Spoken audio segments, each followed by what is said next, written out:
Damn it, I forgot to fill my water bottle again.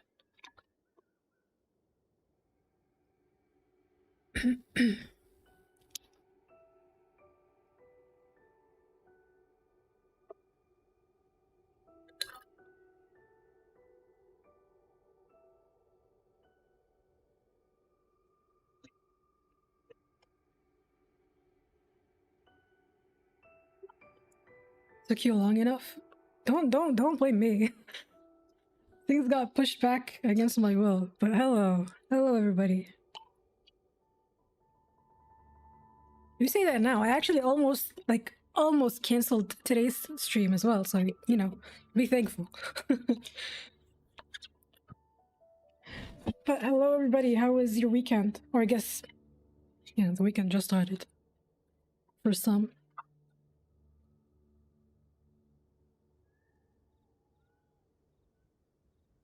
I dropped water all over myself. Fuck.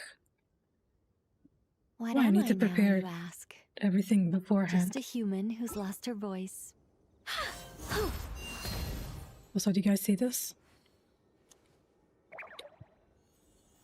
Eid Mubarak to anybody who celebrates. I hope you had a good Eid.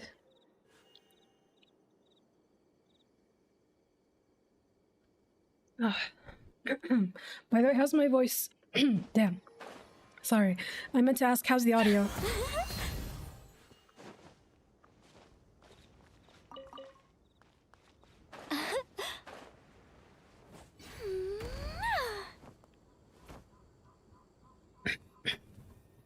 My day's been good. It started a little... Well, actually, the day started out bad, but we're good now. Thank you for asking. But how have you guys been?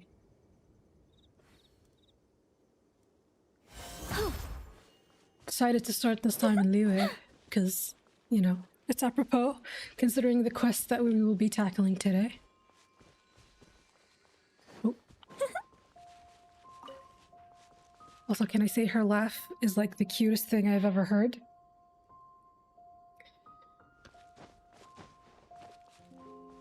Yeah. It's funny because I went on a whole rant on the last stream about how I want to stop pulling characters, at least for a short time, because of how overwhelmed I am by having to build everybody. I'm a liar. As you guys can see, I'm a liar. I pulled for her on like day one on her release on Wednesday.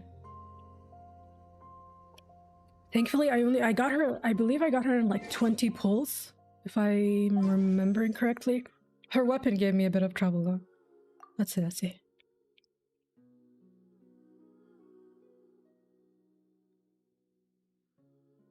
I did an extra 10 pull?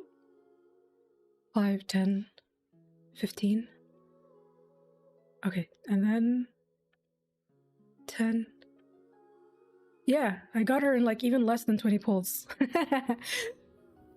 So that was great. Her weapon, we're not gonna talk about it, but I got it. And thankfully I didn't lose my 50-50 on that one. Though I wouldn't have minded, because genuinely I have Durin, so even if I got his, like I lost the 50 on his weapon, it wouldn't be a total loss.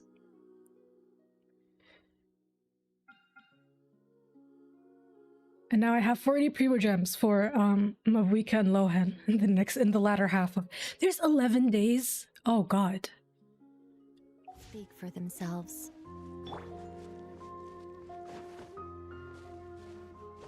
We'll work it out, and things will work themselves out. But let's see, we're gonna do Zhongli's story quest today. I want Ether on my team. Let's change this. Just what will we come across this time? What's a good Dendro Traveler team? I'm assuming Inefa would be good, right? Because Electro. Can 11 days pass faster? I wish. Actually, no. Give me a little bit of time. I have 40 Primogems to my name right now. Hyper Bloom. That's Dendro and Hydro, right?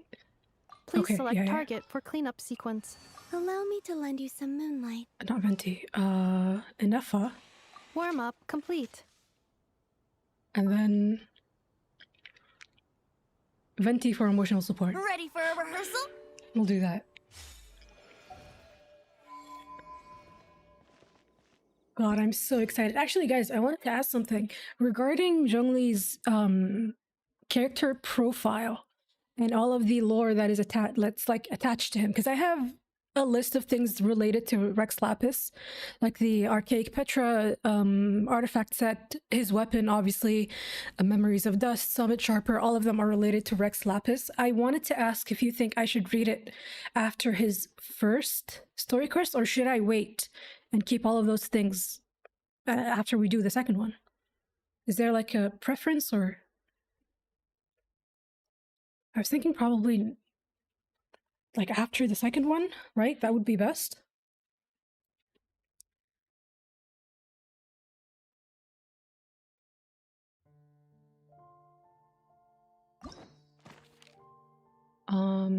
Story quests.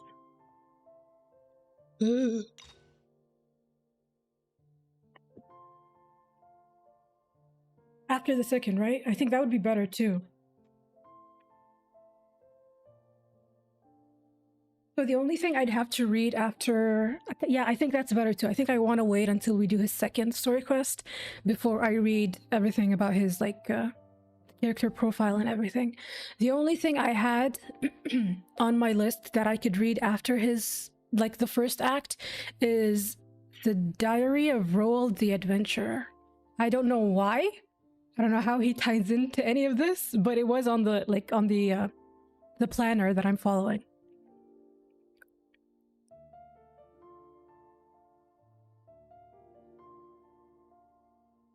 The second one is better. I agree. Okay. Are you guys ready to start? I'm not.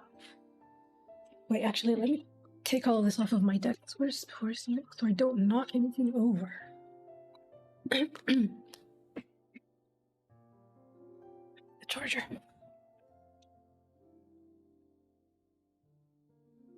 All right. Oh my god, I've been waiting for this. I'm so excited. Well, actually, let me not say that, because sometimes I like to view these story quests as a way to learn a little bit more on the characters. Sometimes they deliver on that aspect, sometimes they don't. But considering that I think, like, to this day, the majority of the fandom thinks Zhongli is still suspicious, I'm wondering what I'll learn about him, if anything, in this act.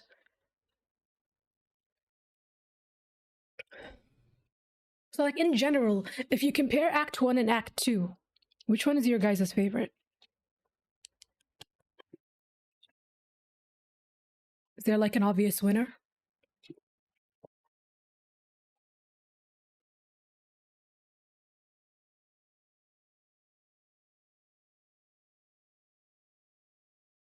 Two by far. Okay. I see a lot of support for the second one. Act 1 for lore, but Act 2 for Zhongli. That's interesting. Act 2, okay. I'm excited to play Act 2 when we get there. And now, Act 2, I believe, is like the very last thing. Like, it's going to be a while, because it's going to be the very last thing we do before we actually officially go to Inazuma. So we have a few stuff to do before we get there, but I'm excited nonetheless. Okay. Oh my goodness, let's start. Shadow of Yore. Go to the Pearl Gallery. You and Paimon recognize a familiar face. Oh wait, that's the ship. Yeah. Can I I can't teleport there. Okay.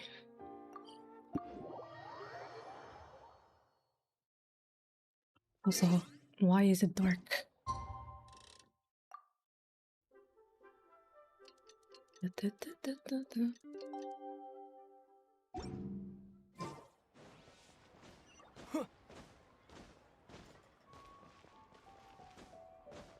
Do I have to swim? I think there's a boat that takes me there, right?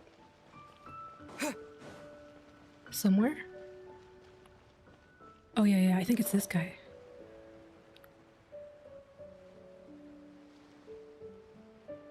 Ah, is that him?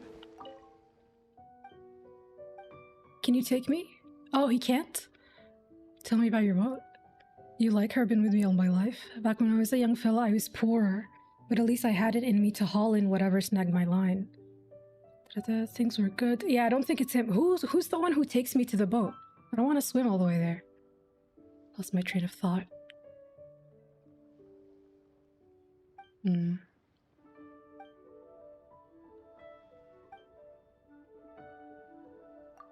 he's repeating himself. Okay. That did not help. It's not you. Who takes me there? You know what? I might have to swim. I might just have to.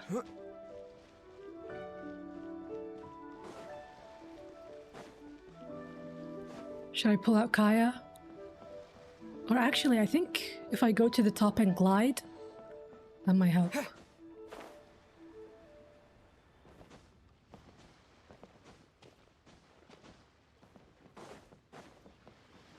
I'm surprised I can't teleport to the ship, because I've been on it before.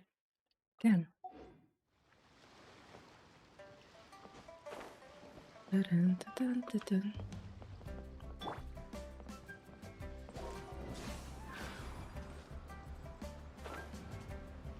My stamina isn't gonna let me down. No, it's not that far. That's fine.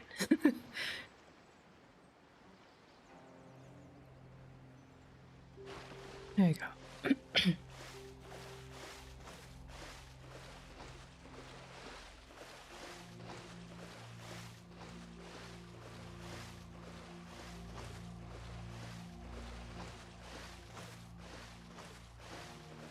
You can climb that, right?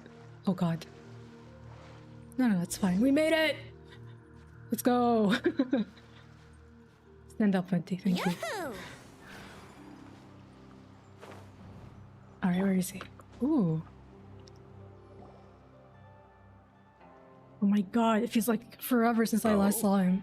I didn't think I would see you here. I missed his voice too.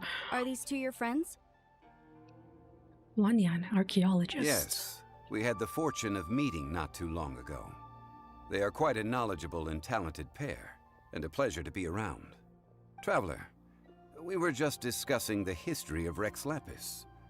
Would you like to listen? Is he talking about himself? That's so funny. I would love to listen, yeah. This, good sir, seems not to appreciate the almighty power of the Lord of Geo.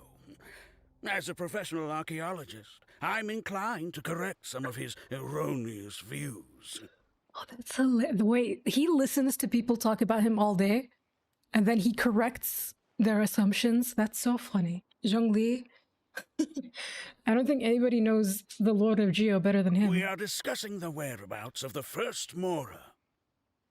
The first Mora? As everyone knows, the Lord of Geo taught the ancient people of Liyue the craft of smelting, creating goods that allowed them to develop trade with the early nations of that time. Today, Liyue holds the sole right to cast Mora in the entire continent of Teyvat. The world's very first Mora should have been cast by the hands of the Lord of Geo himself thousands of years ago. You know, I think about that randomly.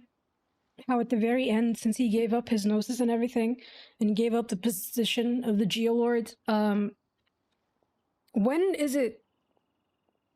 are we gonna financially hit a wall with Mora, since he can't create it anymore?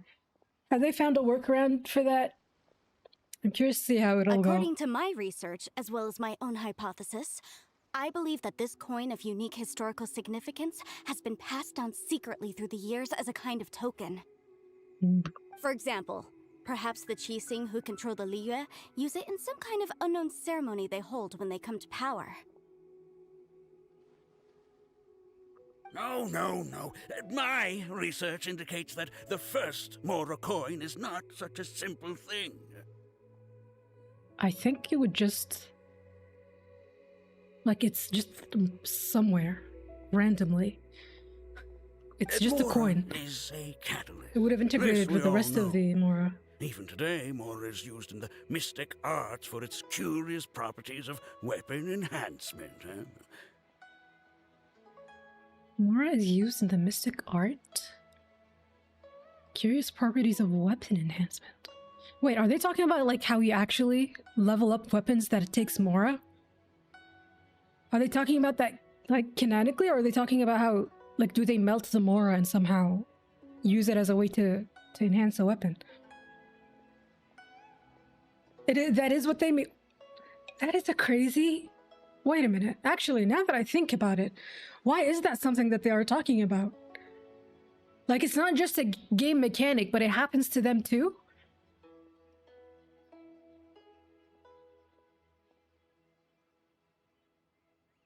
Wow. You know what? That actually brings me more comfort, knowing that I'm not the only one losing money enhancing my weapons in this game. The fact that it's a shared experience actually makes me feel better. The world's first Mora would no doubt possess the strongest power. My next historical treatise will boldly expound on the newest findings from my intense decade-long research.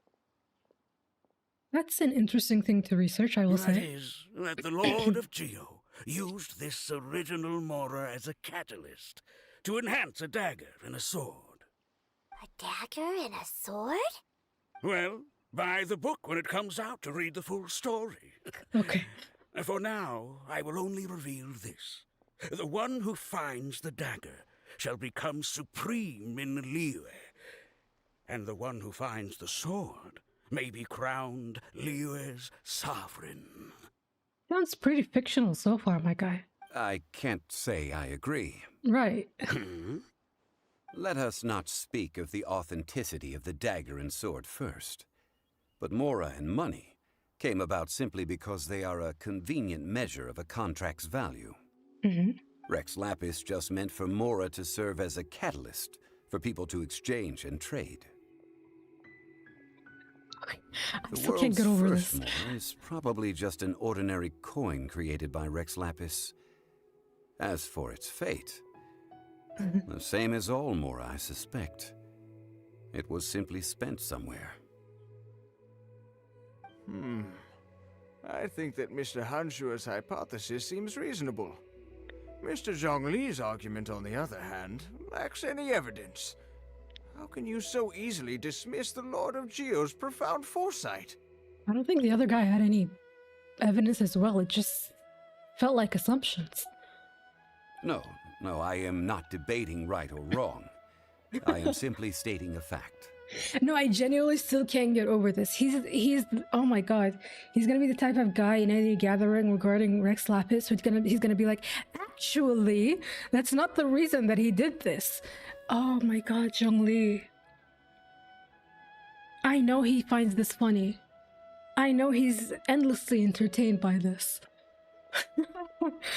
Enough! Do you think you understand the Lord of Geo more than me?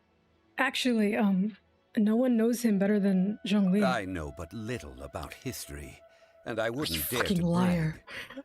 But discussion is meaningless if everyone has the same opinion, no? That's a good point. That's a good Well point. then, answer me this. Long ago, when Liyue Harbor was being constructed, the Lord of Geo taught the people how to build houses. The model home he used to teach them was completely cast from Mora, correct? That is correct, indeed. Okay, then tell me. Why would the Lord of Geo do something so extravagant if not because of the mystical power that Mora contains? Just because he can... He creates more, no? That's just his There's power? a simple explanation, really. To the god of wealth and commerce, what material is easier to get than Mora? Yeah, they're overcomplicating overcomplicating things. Oh, It's like you're telling someone else's tale. I mean, I am talking about Rex Lapis. Excuse me, sir. I have some questions about archaeology. Can we find somewhere quiet to chat? I mean, if it's okay with you. Okay. Oh, it's no problem at all. But may my friend accompany us? Perhaps they could be of some help. Oh, I'm just here for a good story. Of course. They can come if that's what pleases you, sir. Let's go.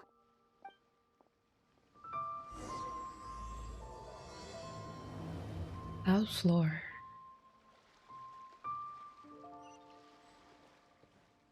So I'm assuming that at this point, not a lot of people, not a lot of the common people at least, know that Zhongli is Rex Lapis. But the... Shit, what are they called? What are they called? The Adepti. The Adepti and the Yokai, no. Not the Yokai is Inazuma. What are they called? Yaksha. I'm talking about Zhao. They know that Zhongli is still alive. But I'm wondering if at any point it'll become kind of like an open secret for even the rest of Liyue. What I'm about to say is a bit disrespectful of the Lord of Geo and would draw a lot of angry looks. So it's best to discuss this somewhere quiet. Whoa. Damn. Your argument just now exhibited acuteness of speech and thought. Most importantly, Oh, they actually are you also don't fall Adepti. for the Okay. boasting Okay. and acting of the others. That's You right, that's remain right. objective. This is interesting. I wonder how he'll take criticism towards him. So I have a question for you. Perhaps you will answer differently from other scholars. Do you think that all the gods that the Geo Archon killed were evil?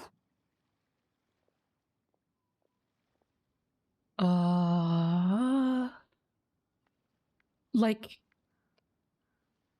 regularly or during the Archon War? Let's not analyze it in terms of good versus evil. Rex Lapis placed great importance on the integrity of contracts. So any gods he killed certainly must have broken some kind of contract. Oh, like even after the Archon War, he kept killing other gods? Right! The Lord of Geo wouldn't kill the innocent. But when I was doing some research, I learned about the legend of the god of salt. The god of salt, Havria, was a very kind god, but she encountered Morax one day in battle. Havria. Morax used a rather underhanded trick to assassinate her. Oh, damn. What? No way! This bit of history is a long story. But you may not like the truth when you hear it. Don't worry, please tell me what you know. This event, I've already searched for answers for a long time. Is the story that complicated? Quite so. I don't know where to begin. Oh, hello? Over here, Mr. Zhongli. I've been looking for you. Oh, I thought he was so you're over here all listening this in time. on us. What the hell? The Fitsui. Put down your weapon and stay back. Otherwise, Paimon's reporting you to the Millilith. First of all, I'm not holding a weapon. There's no need to overreact now. I'm simply an archaeological researcher from Snezhnaya. I'm not here for trouble. The Fatui say that every time. Yeah, that's true. But this time, I registered with the Liyue Ministry of Civil Affairs. I could show you the official documentation if you want to see it. Okay. I will be conducting an archaeological survey here, the results of which will all be shared with the ministry. I heard that Wangsheng Funeral Parlor had a consultant named Zhongli, with immense knowledge of ancient history and archaeology. So I paid Wangsheng Funeral Parlor a handsome amount to hire Zhongli as my own consultant while I'm in town. Ah. So you mean to say that this is work for the Wangsheng Funeral Parlor, yes? What should we do? Well, since it's work, I don't have a choice. A consultant of the Wangsheng Funeral Parlor must respect their duty. Also, archaeological research in Liyue. And from the Fatui, too. I don't think he has good intentions. Of course you would be such a reasonable man. Well then, let's head out now, shall we? Wait, if you are studying archaeology, can I go too? I am also a scholar in this field, so I can help. That will give us a chance to continue the topic we were just discussing. Oh, and you should tag along too. Why? This experience may be of help to you on your future adventures. It is a story from before the rise of the Seven. Although the god of salt has already perished, it will still be a meaningful experience for your journey. This is... Okay. Wait. This is an archaeological expedition, not a tour group. That's too many people. But this friend of mine has a treasure-finding talent, surpassed by no one. It will surely be of great help to us. Oh? What talent? If my friend espies a treasure chest, they will absolutely find a way to open it. It's true. I will stop at nothing if I find a chest. Hey, Paimon's good at that too! Well, that is quite enticing. All right, then. Well, let's go. There's no time to waste. When the Overlord of the Vortex was crushed by the Jade Chamber recently, perhaps something of interest was washed ashore. But he didn't even say what type of archaeological research. Is it just like in general? An ancient artifact would be good. Traces of ancient activity would be great. But a piece of the god's limb would be even better. Hello? Who knows what Okay. surprises we may find. Do you happen to work for Dottore? Are you looking to inject god remains in someone else too? Oh my god, Kale. I think about her so much, you guys. I can't wait till we get to Sumeru. Oh damn. Okay. Guyan Stone Forest. Scatter! Need to do that. When did it become nighttime again? God damn. This place looks so ordinary. Can we really find anything valuable here? Huh? Anything valuable? It looks really grand. Yeah, he's not in it for I the don't mean archaeology. the scenery, but rather that there Which- should be something out of the ordinary. A big battle did just occur and all, and I don't even know where to begin looking here. Guyan Stone Forest is actually the perfect place to be, if you wish to learn about the gods or the history of the Archon War. Legend has it that Rex Lapis threw spears made of large rock into the sea here, piercing and crushing the Overlord of the Vortex. Wait, so this was where the Overlord of the Vortex was originally sealed. And then Child did his thing in the Archon quest to bring him back to the top, and then we used the Jade Chamber to seal him again. So were these all of the spears that he threw? Bro, this is a whole piece of land. That's not just a spear. After many years of wind erosion, those stone spears have turned into the unique rock formations we see now. Wind erosion. Wait, so do you guys think it was like they were even bigger back then? And then over time they actually got smaller? Or is it just that the land formed around it? Wind erosion. These mountains were the Lord of Geo's weapons? Oh, that's terrifying. What we see now is just the part of them that remains. The stone spears hurled by Rex Lapis, The part of them all that those years remains. ago, were much greater, Holy both in shit. number and in size. Well, no wonder he won. Well, yeah, no wonder that he won the But due to the Archon different War. angles they landed at, their large centers of mass, erosion by seawater, and years of gravity, Holy shit. many of them have been completely swallowed by the sea. So besides wind erosion, the initial collapsing of the stone spears also played a big part in the formation of Guyan Stone Forest. Well, a god able to fight one so powerful as Rex Lapis was certainly very strong in its own right. Indeed. That's fucking terrifying. This is where the value lies in research at Guyan Stone Forest. Most of the objects from that time were lost to the sea. But the gigantic waves created by the Overlord of the Vortex have given those sunken objects a chance to see the light of day again. Ah, okay. So you're saying that if we look carefully, we'll be able to get very, very rich.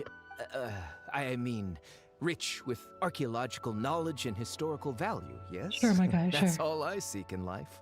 Well, since we brought so many people, I think it would be best to split up and look. Okay then, I will go with my friend here. Although I have a smattering of knowledge in various disciplines, A when smattering it comes of to knowledge. archaeology, I can't compete with the expert here. Huh? Me? What's the matter? This is your profession. Why are you so surprised? I get it. I'll escort him then. Okay. If we find anything valuable or rare, let's meet on the shore opposite from here.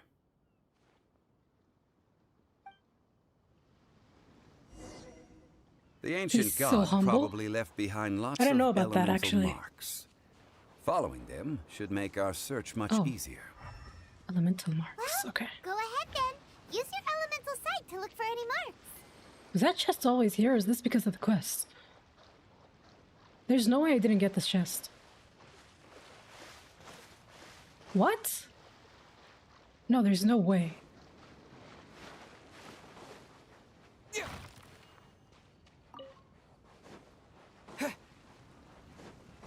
Propagate! Here we go. Think you can get away? No, it is because of the quest. Yeah. Preparing for dust up. Surge. Here! What? Yeah! Why are there enemies here? Guyan Stone Forest is a place where a god was defeated, Oh, and wait. its remnants still affect the area to this day.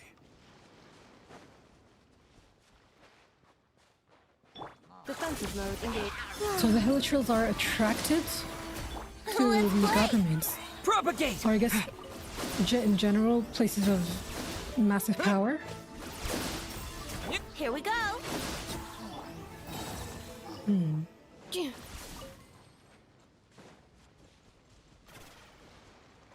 Accelerating.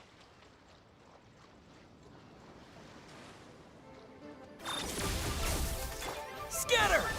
Let's play. Gotta keep thinking I have Bennett on my team. Shit.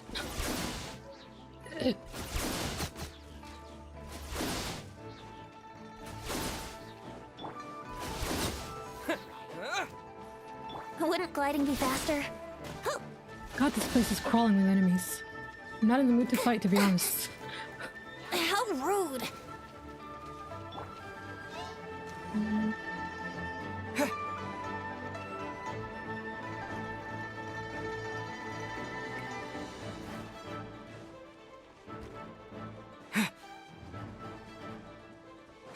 They're gathering together. Oh my here. god.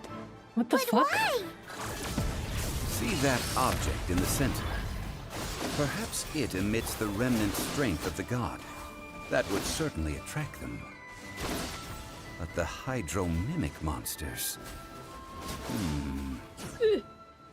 God, I what have the a fuck is happening? contract and must put my personal feelings aside. Go ahead. Defeat them and recover the relic. It's just a stone slab, Oh, but its design is quite unique. This should be enough to garner some information. he said. Let's head back. God, I wish I could revisit the dialogue that happens during these scenes, but he said I have a contract, so I can't intervene. Is he referring to the contract that he did with the Tsaritsa? What would that even entail? That he can't even join the fight? If I did understand that correctly. Yeah!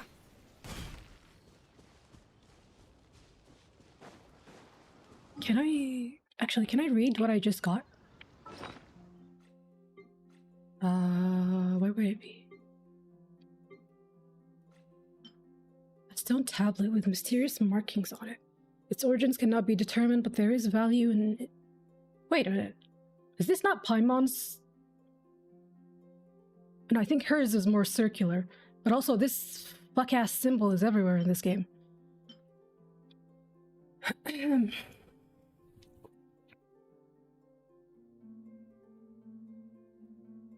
Probably just the job he's on right now? I don't think so. We're alone. If it's like, if you mean that in the regards of, oh, he shouldn't show his real power now.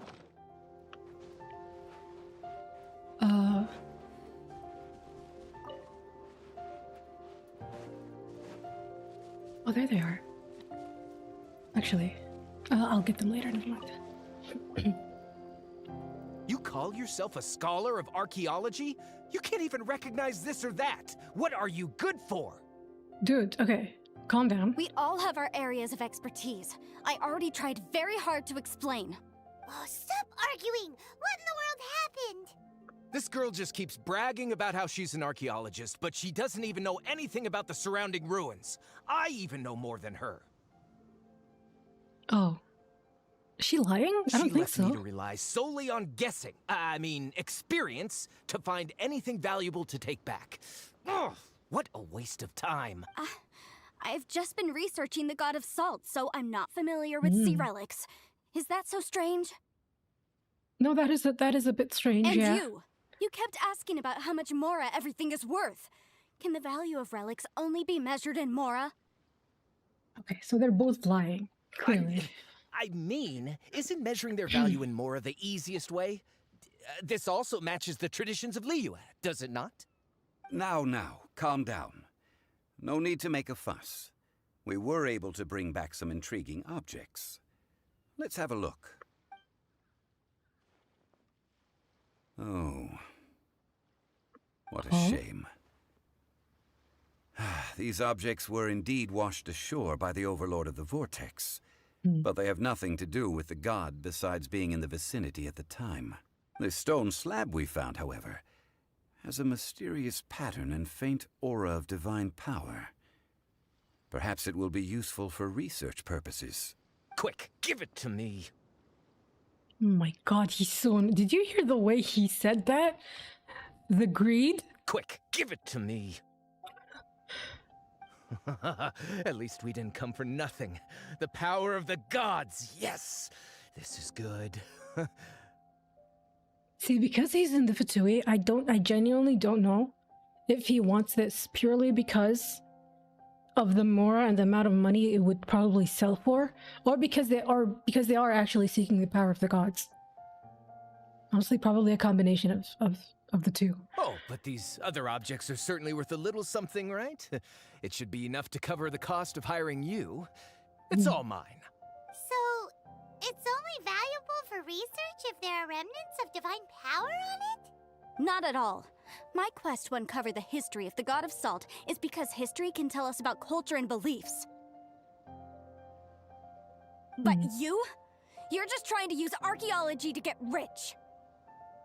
I do wonder where her obsession, should I call it that? Not obsession. Curiosity about the God of Salt. Well, I guess if she was originally someone who worshipped Zhongli, and then she found something that might have made her feel like, oh, if she read the story of how allegedly Rex Lapis assassinated the God of Salt, and I think she said it was like underhanded or something. So if that changed her views of Zhongli, I mean, if you're someone who's religious in any way, and you start doubting your own God, that's not a good feeling to have. So I can understand why she might have this fixation of trying to seek an answer that would satisfy her. Nonsense! I'm a professional archaeology researcher from Snezhnaya. I swear, if I'm lying, may the Lord of Geo strike me down. No, you're trying to collect the strengths of the gods. No, you're trying to get rich off of archaeology. Honestly, they're both. Oh, by the way, you probably don't want to sell that teacup. Oh? Why's that? That's not an ancient teacup. It's part of Ningguang's collection. It must have fallen here along with the Jade Chamber. So unless you want to mess with the Qixing... To be fair, though, selling something from Ningguang's collection is, I mean, I think that's valuable too. What a shame. It was of such high quality, too. See? You do want to sell these objects! But, so what? Why can't I pursue wealth both intellectual and material? Don't be so simple-minded. All right, then. No need to stay here any longer. I'm rather quite intrigued by the God of Salt, too, actually. Let's go to Saltarai next. Saltarai. I've been reading it as Saltaria this whole time.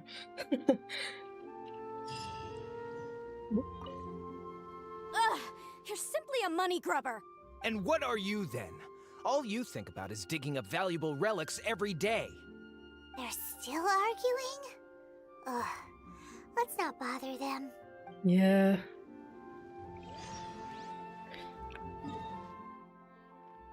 Saltaray.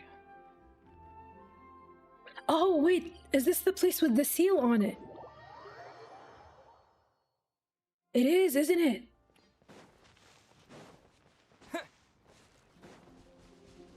I remember I tried to break it, but it wasn't... Nothing was... Like, I didn't know what to do. So I guess it's related to the quest?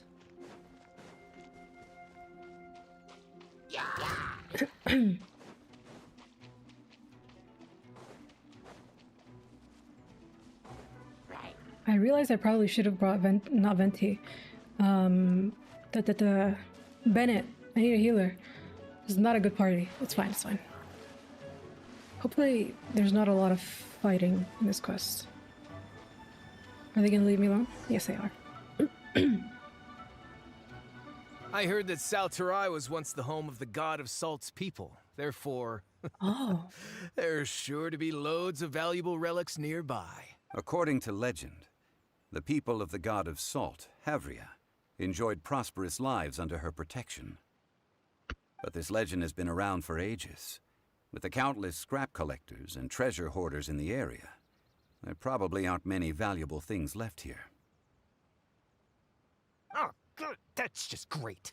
If I knew it was picked this clean before, I wouldn't have come. God, he's so annoying. About that, I know there's a ruin deep in this cave here. It's related to the god of salt, which is actually how the area originally got its name of Saltarai. However, the ruin entrance has been sealed by a mysterious power. Nobody has been able to break the seal. I found a mechanism that seemed to be related to the seal, but when I undid the mechanism, the seal wasn't affected at all. I wonder if Zhongli's the one who So at sealed the it. moment, the seal's origin and how to break it are very important topics in my research on the god of salt. Is it related to the god of salt's people? I don't know. There's no concrete evidence. But I'm pretty sure the seal is meant to hide some kind of long-forgotten truth. The god of salt was a benevolent god, adored by the people, not to mention powerful. She wouldn't have any kind of shameful secrets to hide. Well, one, we don't actually know that. I mean, I'm sure you have those feelings, but I don't think you can ever say something with that much certainty about the gods. The god of salt. This is way before the Archon War, right? He said it was even before the Seven were instituted. That's over 2,000 years ago. I'm surprised. Wait, does she worship the god of salt? Can you even worship a dead god? That's a whole other question. I mean, I guess she does say she's an archaeologist, so I can't fault her for being so interested in something that happened decades ago, but that's interesting. So, the one who wants to hide some truth is very possibly her killer, Morax. This doesn't sound like something the Lord of Geo would do, though. Look at him smiling. Who cares about all that? It sounds like countless treasures of the god of salt lie within this ruin, just waiting for someone to find them, right? You weren't listening at all, were you? Ugh. Even if there's a mountain of treasures inside, nobody can get in if the seal isn't broken. Ah, but we have the illustrious Mr. Zhongli with us. He looks like he knows just about everything. A little seal shouldn't be any trouble for him. This seal seems to be quite ancient. Even Mr. Zhongli may not know all of its secrets. Actually. I may know something about it. Naturally. What? Over the years, I've heard various rumors with bits of knowledge about seals. Although their references seem rather disorderly, they do in fact contain the secret to breaking seals. Let's go take a look at the mechanism Miss Wanyan just mentioned. Okay, since Mr. Zhongli says so, follow me then. Can I read the grave that's here? I don't know if I probably did, but I don't remember. Salt seals the ruin within. None uninvited may enter in. Salt seals the ruin?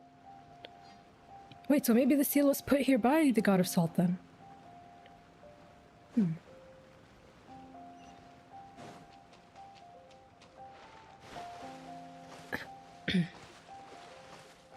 Okay, this is gonna get annoying, so I'm just gonna have to kill them right now. Surge. A new moon rises. What? Propagate! Think you can get away? I just remember I don't Brace have door yourself. movement too. It's fine. Brace yourselves. I love Venti so much. Oh my god.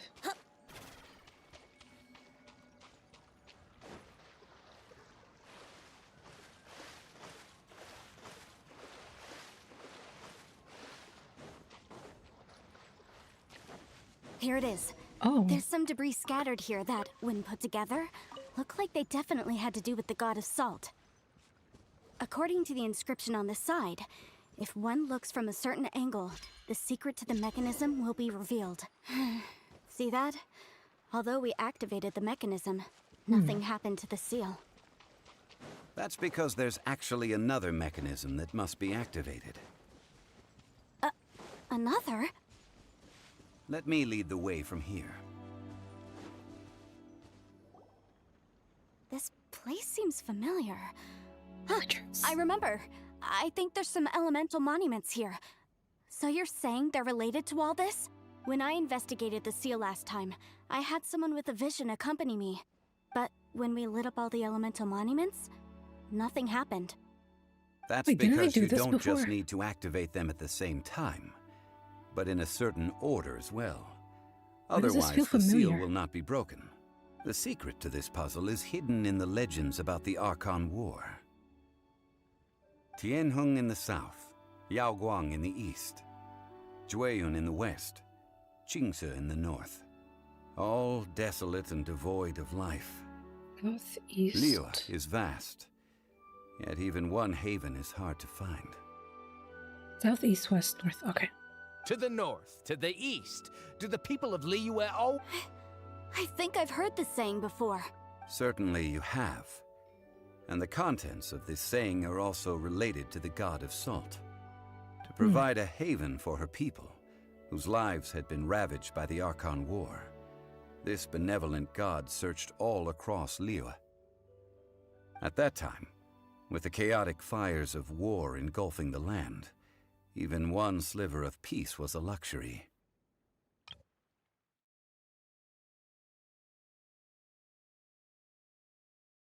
To provide a haven for her people. And that haven she eventually found is right here. Today, it is known as Sal Turai. How sad then.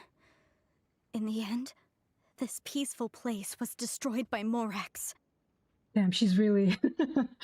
she's really harkening on that. Okay, enough with these ancient stories. Now that we have the clue, hurry up and break the seal. Whatever happened doesn't matter as long as we can get inside that ruin. I need someone to shoot him.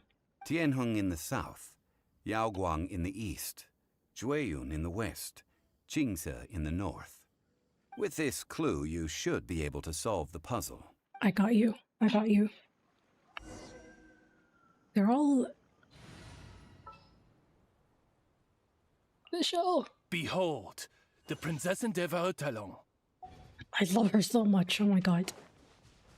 So, south... What was it? Southeast, west.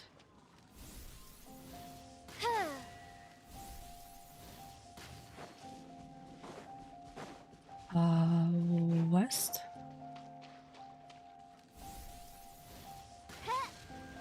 And finally north.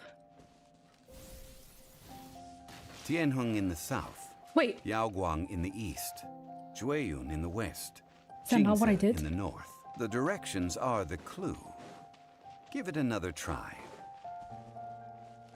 Is that not what I did? South, east, west, north.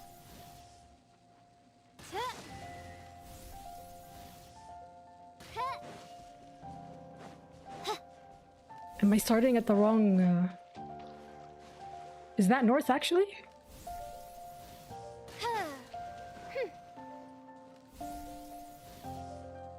Tianheng in the south, Yaoguang in the east, Oh, Jueyun in the never west, Qingze Never in mind. the north. The directions are the clue. Give it another try.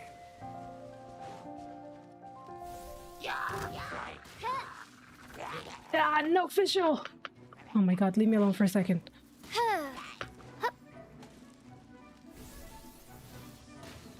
There you go.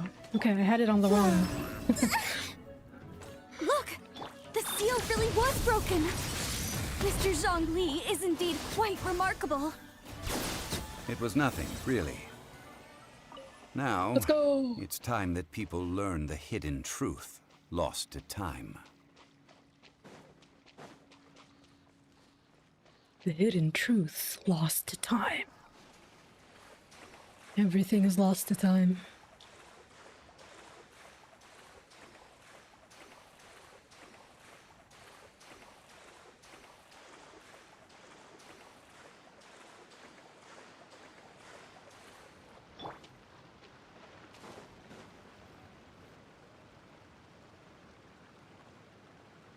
Before entering the ruin, I have a proposal that will help us prevent the kind of senseless arguing between you two that we saw at Guyonstone Forest.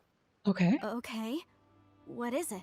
I propose you two agree upon a contract, stipulating that we alternate who gets claim to each treasure we encounter, with only one object permitted per claim. To show my sincerity, I won't be taking any treasure. This will just be between you all. I won't take any either. Hey! Don't pass an opportunity like this up so easily! I don't agree. I mean, you want me to split the treasure with this amateur archaeologist? No, absolutely not. Oh my god, they're a pain in the ass. I don't agree either.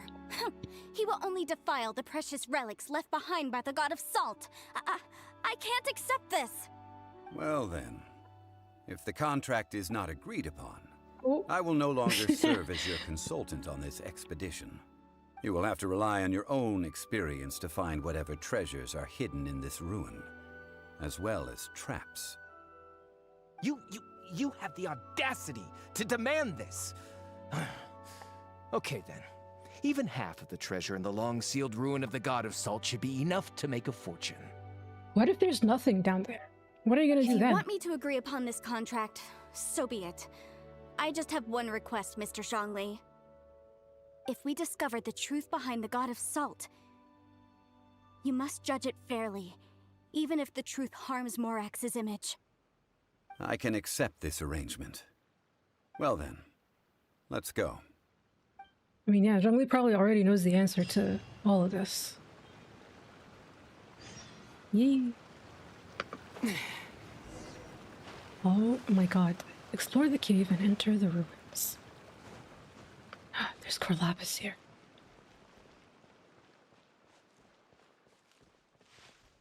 See, now I'm looking at this rock structure and I'm like, did Zhongli do this too?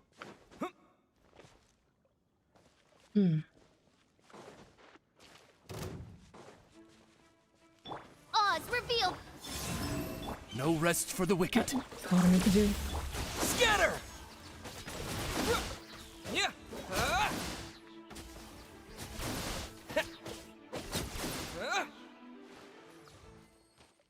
Oh, it's a domain. Okay, it's kind of disappointing, but it's fine. Of mysteries and salt, the seal has been broken, and both the treasures and the tale of God of Salt awaits within. The party pushes on, each armed with desperate aims. I don't know that word. They're gonna give me Zhongli, right? I don't actually, but I do want. I kind of want Bennett, but I want Venti Didn't too. keep you waiting, did I? How was your 8? It was not as eventful as other times, but you know. Oh, whoa. What the fuck? Oh my god. A bizarre looking statue that appears to be made of salt. Are these statues? No. What the hell? Oh, These are people. Ugh. They were probably followers of the god of salt. How did they become What the this hell? way? What in the world Please don't is tell hidden me- deep in this ruin? This is like a way to immortalize her followers or some shit.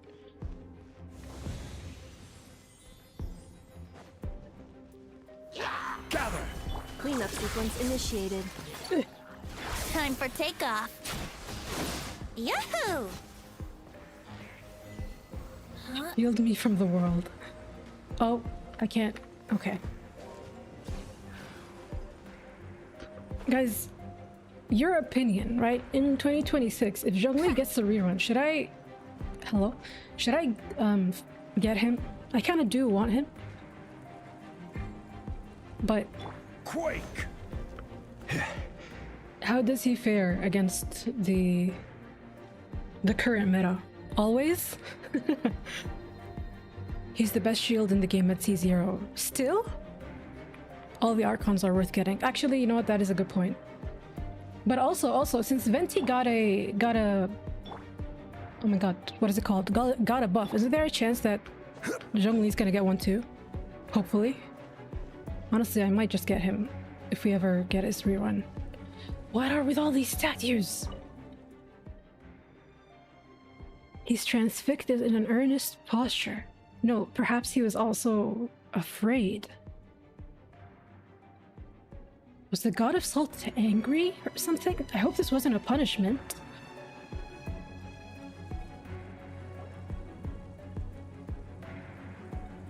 Look at this! It's filled halfway with salt.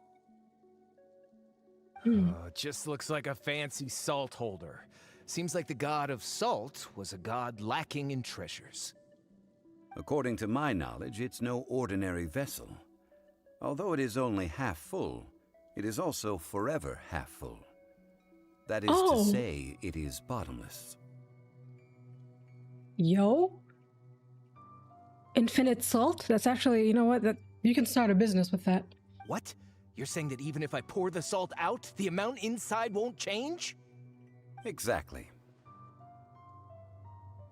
Pokemon rules. Always pull for your face. You're right. You're absolutely right. Any character you love is worth getting. Meta is temporary. You're absolutely right, Kira. When was his last rerun, actually? Do we know? I feel like he's due for one soon. Hopefully. Able to produce endless salt. The god of salt is powerful indeed. Finally, after all that effort, I've found precious treasure. I claim this as mine. Early Notkai, sometime last year. Okay. I just need to pour the endless salt into 1,000 or 10,000 bags. I can sell it and make a fortune. God, he's so lame. Hey! How can you use a relic of the god of salt for such a shallow pursuit? If Mr. Clement wants this salt chalice, then the next object we find will belong to Miss Wanyan, according to the contract agreed upon. I see how this is gonna go. I already see how this is gonna go. Whatever we find next, Clement is gonna want it even more than this salt chalice. He's gonna try to break the contract. Zhongli, as the god of contracts, is gonna beat his ass. I just know it. I just know it. Of course, as we agreed. But how can anything be worth more than this rare find? Since we have a contract, it's no use for me to fight with him. Then let's Infinite move salt. on, shall Honestly, we? that's not a bad deal. Like, I can't, off the top of my head, I can't think of anything. Well, actually, I'm sure there is, right? Because these are god artifacts. I'm sure the next thing is gonna be awesome too. But like, you can work with infinite salt. Can I? Oh, he took it. Okay. My god, this domain is ominous and dark. Defensive mode engaged. Preparing for dust up. Three moons converge. Solidify! I can't reach him. God damn it. Let's play! It's okay because Inafa will reach him. I I literally have never regretted pulling for an FA since the start of the game. Oh. Oh, okay, okay. Here we go. Yay. That's the second artifact.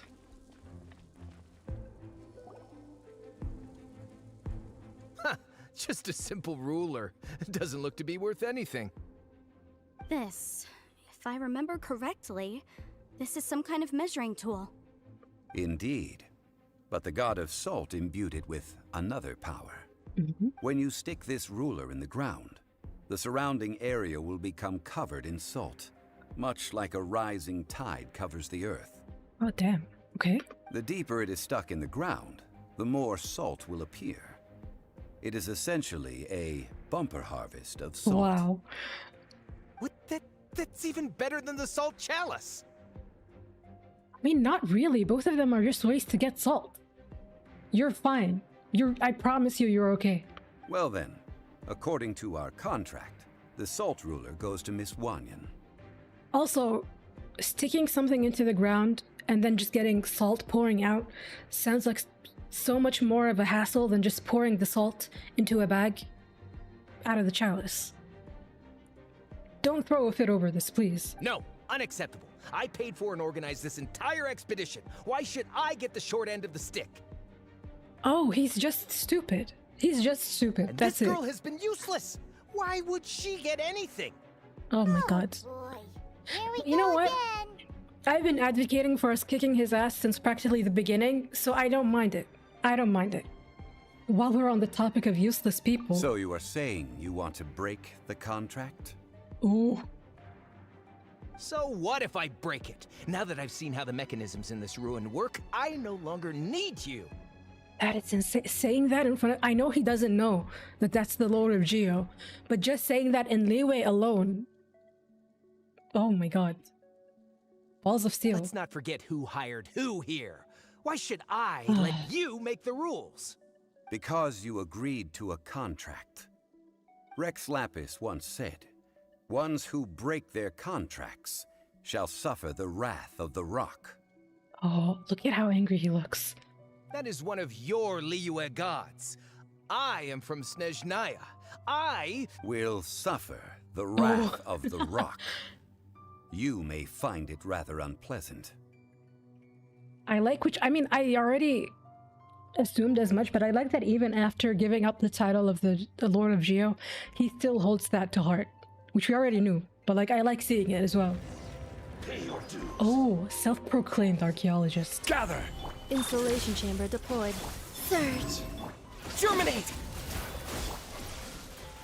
Venti? Hello? Venti, please. Brace yourselves. Think you can get away? Oh, wait, I want to see it. Wait! Order guide you. Thank you. I know that didn't do anything, but I wanted to see Zhongli's burst I shall before it's gone. confiscate your treasure as well. And see, and you lost your salt chalice. What did that get you?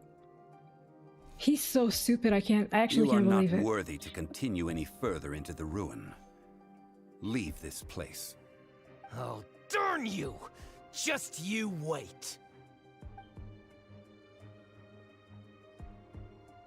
Some archaeological survey. He could only pretend for so long. At least we had our guard up. Yeah, good thing Paimon can smell a liar from a mile away. Look at her little... I love Paimon so much. Clement's wrongdoing stemmed from greed, yes. But besides greed, there are many other things that may tempt us to break contracts. When people see the object of their dreams, how many are really able to control their desire and follow the contract?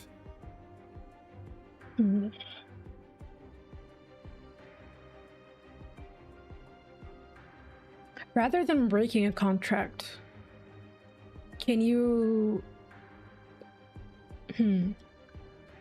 Can you, like, suggest a new contract? Is that something that Zhongli would accept? I assume it would, right?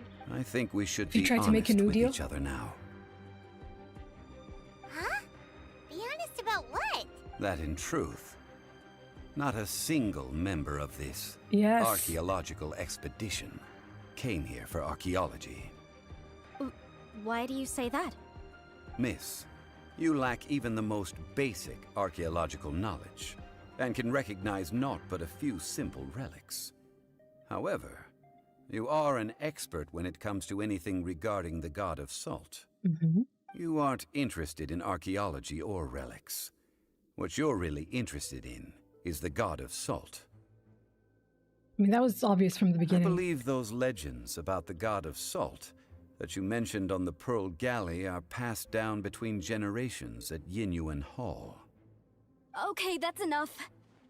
Sir, you are indeed a man of great knowledge and talents. I seem to have been right to seek you out once I plucked up my courage. You're right. I'm not a scholar of archaeology.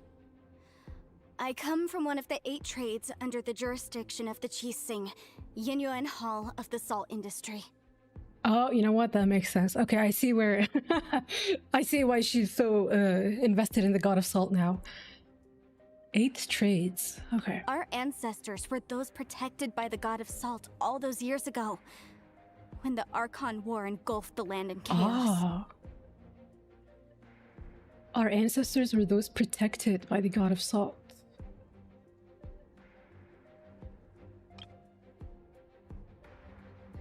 So it seems like the people who worship the god of salt integrated themselves... Oh, there's a chest. Who integrated themselves into Liyue?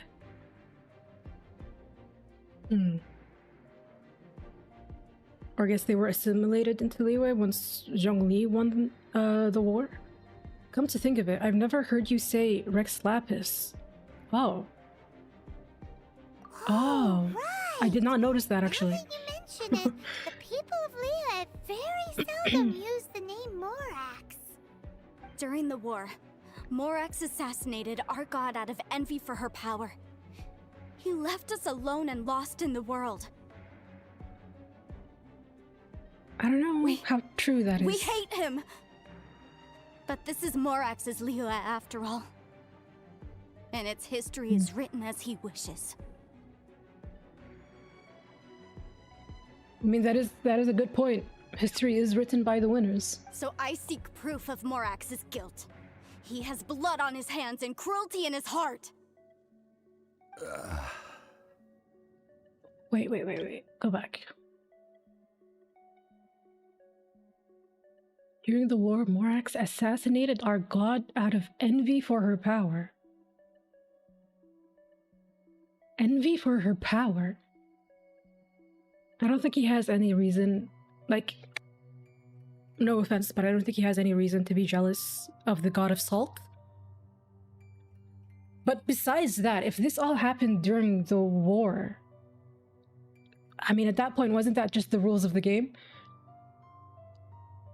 He left us alone, lost and alone in the world. Also, I think that's also not very true, considering you work under the Qixing as well.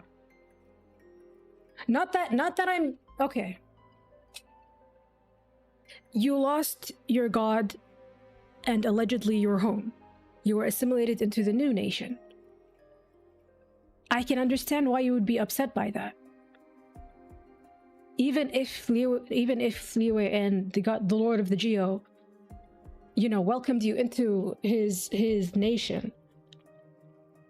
This is very, like, this is, okay. 2,000 years ago, though? Over 2,000 years ago. That is a long grudge to hold, to be honest.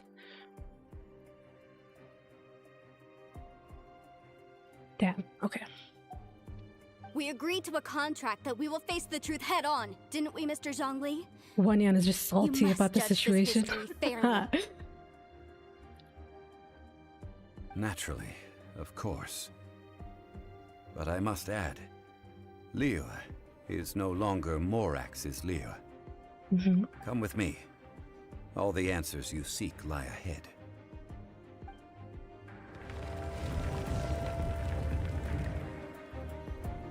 I mean, this is kind of a delicate situation from her point of view.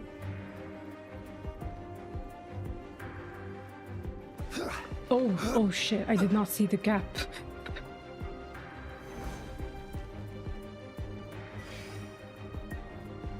Can I make that jump? Okay.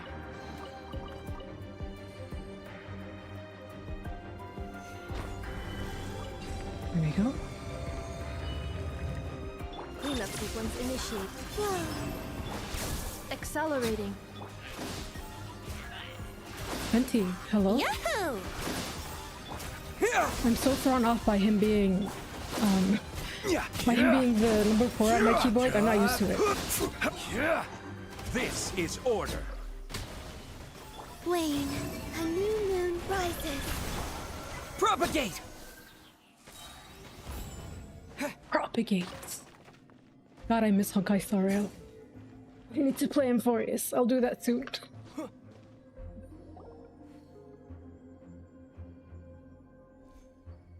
This is a sword? A broken sword. Aha! It's a broken sword! This is proof! This proves that the god of salt had to fight back. Fight back against the evil Morax. But sadly, she was defeated. Okay, I wish I was given a chance to read more about the god of salt, or whatever it is that she read, so I could understand more where she's making all of these assumptions from. The power of this sword surely is much greater than that of the Salt Chalice and Salt Ruler. If we can repair the sword, then we can show the world the mighty power of the god of salt. It does look like something left behind after being defeated in battle. 2 pieces of a broken sword. From an archaeological perspective, these are 2 separate relics. According to the contract, you can only claim one. Oh, damn, really? Why? We were alternating claims to treasure, true. But Clement is no longer here. Yes, but the only one object per claim clause still holds true. You cannot take 2 relics at the same time. Okay, that's a little bit stingy, I'm not gonna lie. This logic! Because technically, doesn't it? I mean, it's 2 pieces of one broken thing. But, I mean, even if you put this together, it seems like there's more broken pieces, or there should be. Oh, they changed her. I just noticed that it was archaeologist before, but now it's god of salt devotee. Zhongli, she seems like a good person, and no one is fighting over the treasure. How about you let this one slide, huh? When there's a contract, nothing can be allowed to slide. If the contract is not followed, then it is broken. No! If I only take 1/2, then it can't be repaired, and the power of the god of salt cannot be restored. Also, that thing seems like it's still imbued with power. Can a normal person repair a god's weapon? No matter what, I must be faithful to her. Even if it breaks the contract, I don't care. So you are already decided? Then there is a price to pay for breaking the contract. Zhongli! That is to say, you consign yourself to suffer the wrath of the rock. We're not gonna fight her too, right? That's okay. The god of salt gave up her life to protect her people. My sacrifice is nothing compared to that. Punish me however you want. Just let me take this proof of my faith. No, you can't hit her! Perhaps that punishment would be easier for her. But Oh. as punishment, I will tell you the truth. Huh? The truth? You mean the truth is my punishment? Is he gonna... Well, again, because I did not read or hear the full story of where she got her beliefs from, I've been picking at her statements this entire time. So I'm assuming Zhongli is about to do the same. Yes. The truth that I am about to tell you shall be your price to pay for breaking the contract. Ooh. I'm afraid to say that the god of salt, Havria, was not the powerful god you imagine her to be. Rather, she was a small and weak god who yielded to all other gods. When it came to war, she lost, never able to win a seat among the seven. Who yielded to all the other gods. What? During the Archon War, the gods of this world used all their strength and cunning to vie for control of Tevat. But Havria instead chose to flee. She thought that by giving up before a fight could start, she could save herself and her people from the war. An extreme pacifist. She could save herself and her people from the war. However, during such a long war, there is no end to the advances of aggressors.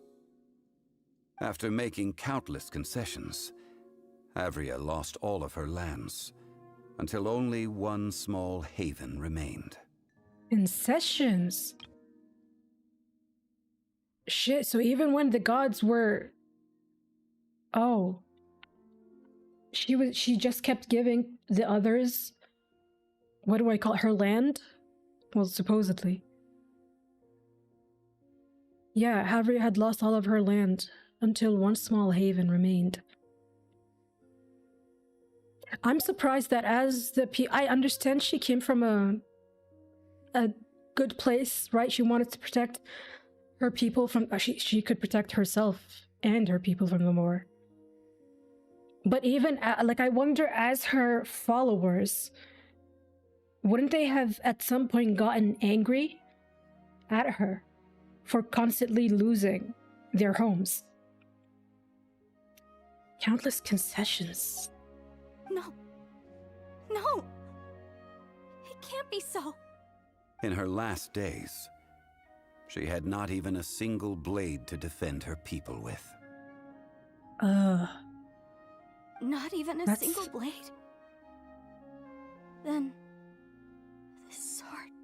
This sword is not a relic belonging to the god of salt, but is instead the murder weapon used to kill her. Shut up. Wait. So did it actually happen? Wait, pause. Was it her own people that killed? There's no way. Weapon? Am I jumping to conclusions? That's not true. That can't be true. You're trying to test my faith in the god of salt. As I said before, I only state the facts. Preposterous! You are a follower of Morax. Don't try to trick me. Oh, she's running away. Okay. Hey! Girl! Hey! Come back! What you said really is true, right? Indeed. Otherwise, why would I use the truth as punishment? I did not want to tell her such cruel facts. But the contract was broken. Let's follow her deeper into the ruin. There, I fear, we will find something that will leave her no choice but to face the truth. The weapon? Oh. It has salt all over it. I don't know why I originally thought it was wear and tear. Wow. Also, I remembered mid-cutscene that I think there was a chest here that I did. Not even here. Fuck it, I think it was in the other section. God damn it, I missed it. Here we go.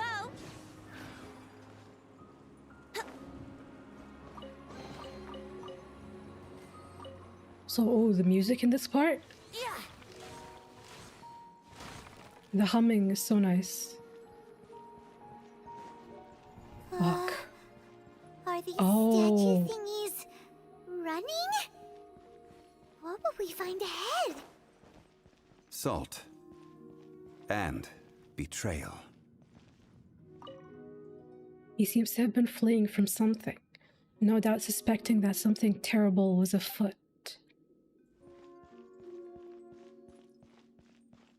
Did she, like, lash out when someone came to murder her. He seems to, yeah, okay, that's the same. It's the same dialogue. God. It is all the same dialogue, right? Yeah, yeah. I just wanted to check.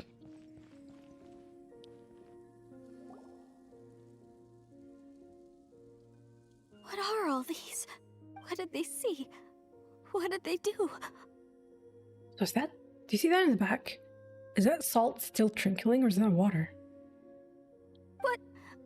What happened? Since you do not trust me, let us continue onward. That which lies beyond this door will show you all that happened back then.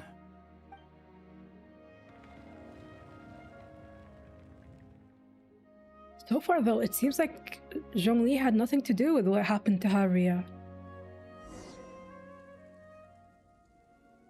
Oh, God.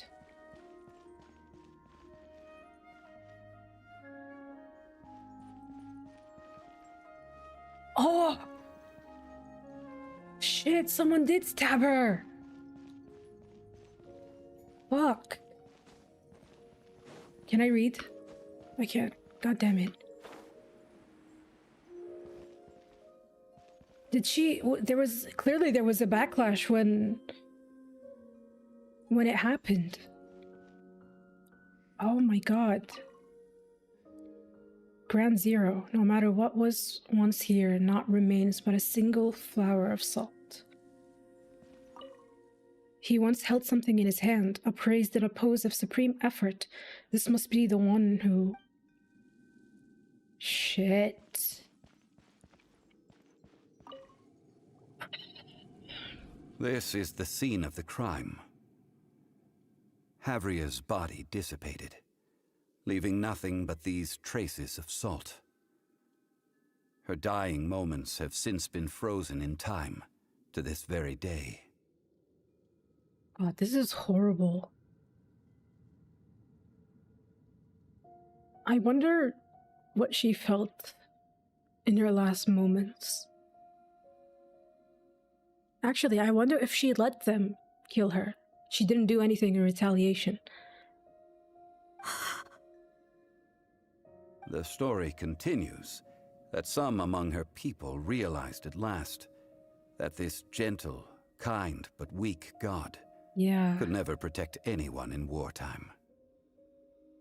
The Archon War was cruel in the extreme. Instead of consigning her to the agony of defeat, they thought perhaps it would be better to give her a quick release. Wait. Was this... They were doing that as an act of mercy? Oh fuck, that got me choked up. Oh my god, I never thought about that. Oh, that's so sad.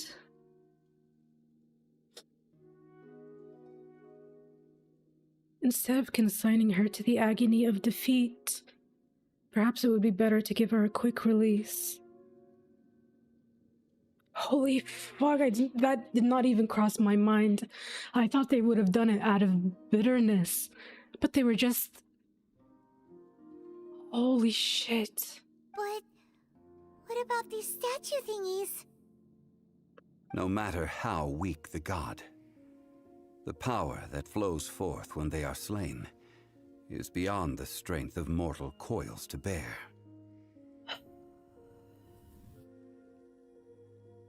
Okay, so the... Fuck. Those who could not flee were thus transformed. Oh god. Those of her people who were untouched by this disaster left for Liyue, where they sought refuge with Rex Lapis. Sought refuge, not even assimilated. They're the ones who sought him out. Oh my god, Havria. Their descendants feared Havria's remnants and lived in terror that she had laid upon them an eternal curse. Feared Havria's remnants. Well, descendants. Okay. I guess the story is going to be twisted with time. Oh my goodness. But it seems like the salt thing, it just happened as a repercussion of the god dying. Well, the fact that the people were turned into statues of salt. So even when they came to kill her, it's not that she did that on purpose. God, I can't stop thinking about how she must be feeling in those last moments. I'm certain she just let it happen. But or no, was she worried that did she know that this would happen? Maybe she was scared. Fuck.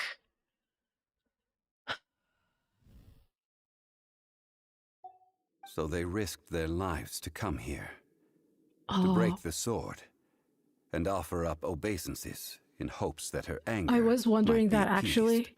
I was wondering because the way the sword was displayed, it was like on the shelf and everything. So that had to be done post the tragedy that happened here. But they need not have done so. For how could a god who Yeah. had never once resisted, even till the end, nurse hatred for her people in her heart? What the fuck? That's so sad.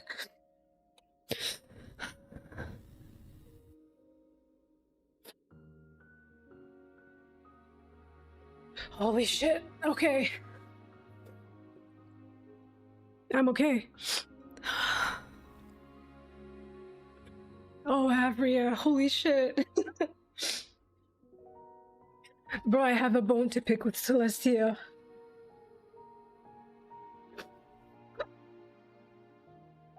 Why the fuck did they even start the Archon War to begin with? Couldn't we have done that, I don't know, diplomatically or some shit?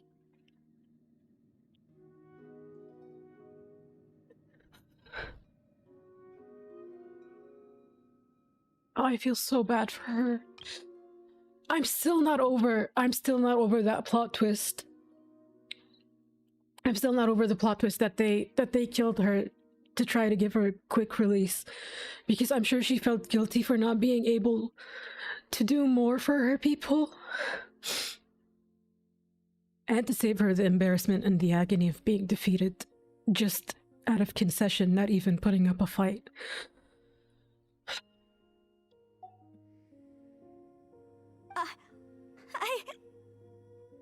Even if this is so, I can't!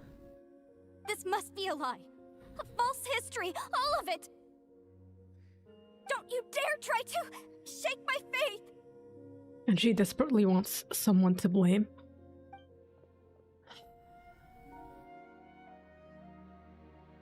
Yikes. Zhongli didn't show any mercy this time either. God. I was not This is expecting the to price cry. she must pay. Yet I would not call it a bad thing. Judging by how she appeared, I fear that she will struggle for a time. But even if she may I'm not gonna escape struggle that for a struggle time. immediately, I'm never gonna move on from simply that. recognizing the truth is good enough for now. Give me a moment. Holy fuck.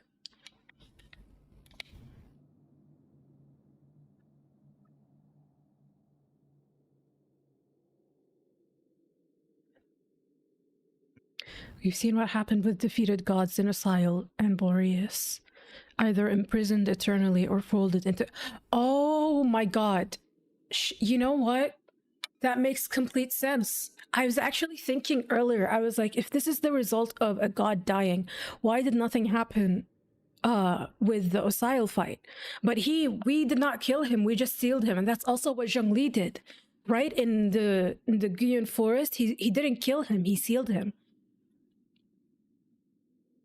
I wonder if Zhongli actually sealed more gods than he did kill them, because of the repercussions of what killing a god would do. So who knows how many sealed gods there are actually in Teyvat. Oh my god. That's a mercy from Morax onto honestly himself and all the people that are just surrounding the areas.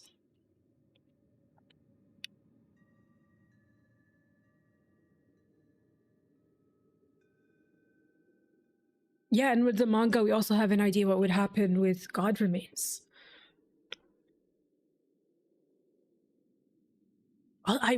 With Kale, considering that it is like God Remains, I wonder, one, whose God Remains it is that are inside her, and two, if we're ever gonna see, like, can I actually go to the place where that God died?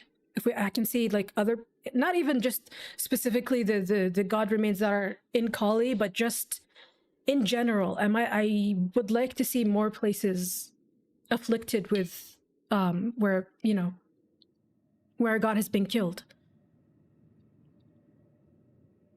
So because Havria was the god of salt, it would explain the environment surrounding her. So what would happen, like, God, what would happen if Zhongli or like Venti died? Is it just gonna be a hurricane of wind? Deadly winds? Oh. Kale, my goat, I love her so much. I actually can't wait for Samira. I love her so much. My daughter. Okay. Okay, I'm good. I'm emotionally settled down. Let's continue. You seem all too familiar with what happened to the god of salt. Indeed. In ages past, Havria's story served as a warning to me as well. Pause. You're right. The Caribbean did die. Wait a minute. Is that what caused the destruction in Storm Terror's lair? Especially with the winds and everything. The hurricane, the storm? I mean, the place was, oh my god. The place was sealed when we got there. It had like the whole shield around it that Venti had to break. Oh my god, I have a headache. Holy shit.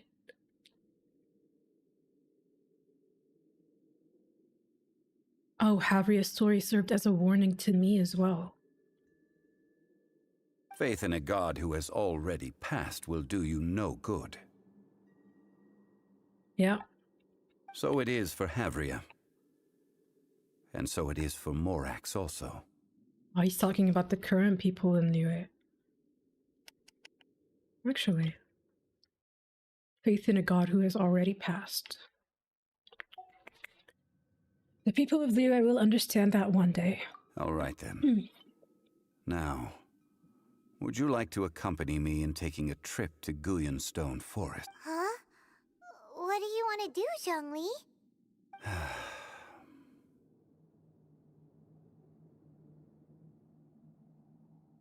Treading old ground, telling old stories.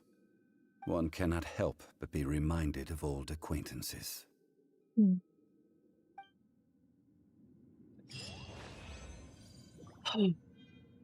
Oh my god. Fuck, I didn't bring Charlotte. I wanted to take a picture. God damn it, I keep forgetting. I need to bring Charlotte so I can... And also just the fact that I can't take pictures in domains, that should have never been a thing. Okay. Goodness.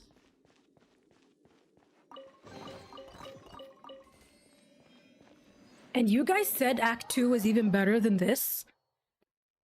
How the fuck? This is, and mind you, we haven't even finished it yet.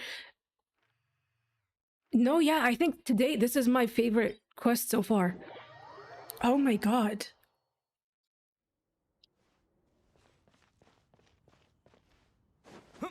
I have to go up.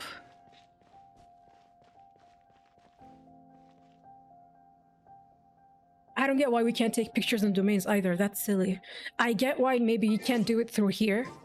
But if you gave me the fucking camera gadget, why can't I use it? That's actually frustrating.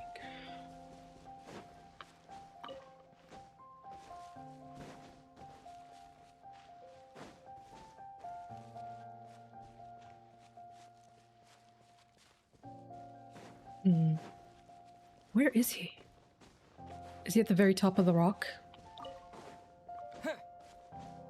Act 2 is very good, though Act 1 has a special place in my heart. It's about to have a special place in my heart as well. God, that story broke my heart. Oh, Havria. I will. And that place, wait. Oh, no, wait. The domain was a one-time visit. But I guess the cave now is open. That's something.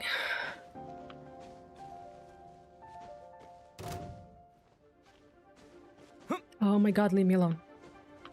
Leave me alone.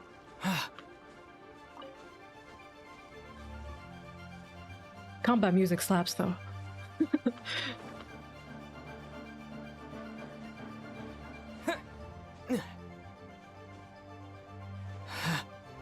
Both acts are very good. I believe that.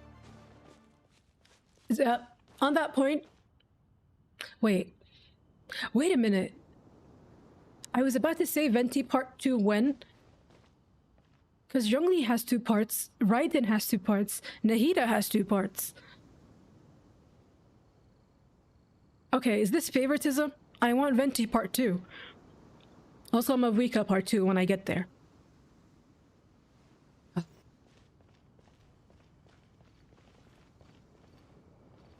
can take a picture here at least. Oh, Zhongli, you put me through a lot today, I'm not gonna lie, brother. Oh.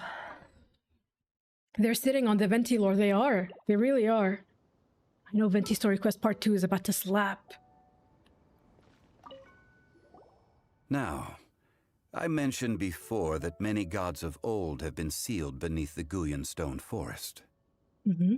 The Adepti have presently handed Liyue over to mortals, and Havria's time was even further in the past.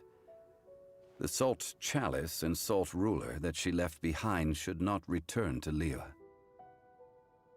Okay. To leave them here is to let them slumber. And it is also a homecoming. So what would you like us to do? I ended an era with my own 2 hands.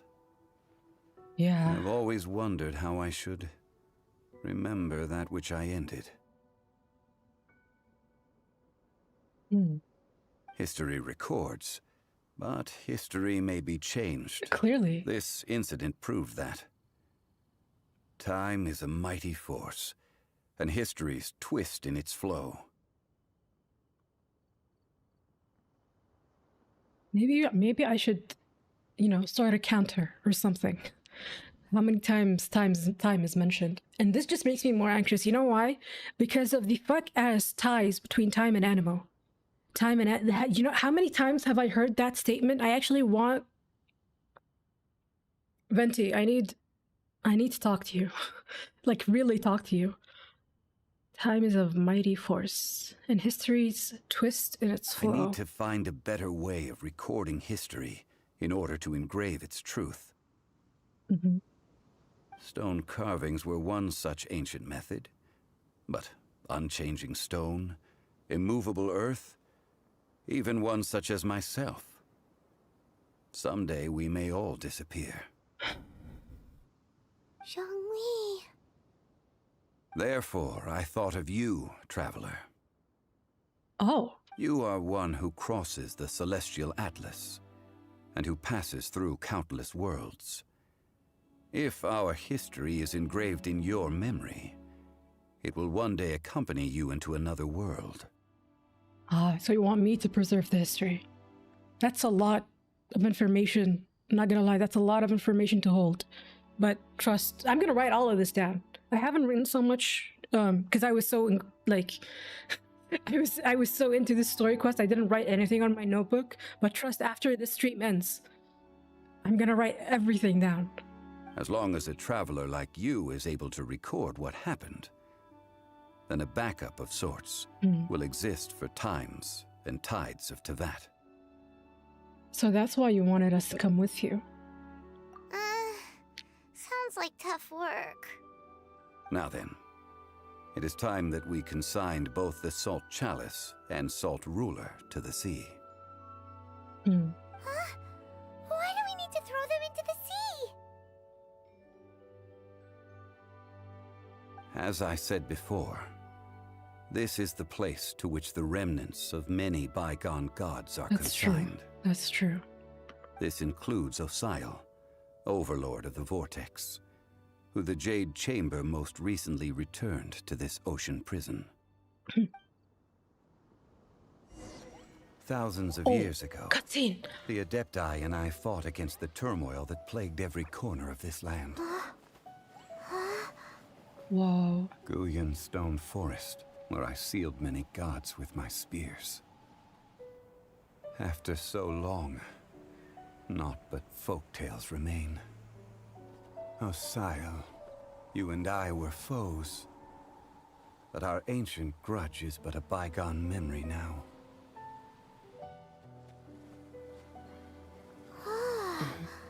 God, I love the animations, the expressions. May that which Havria Not fuck has left Acelesti on behind the be back. yours to subsume.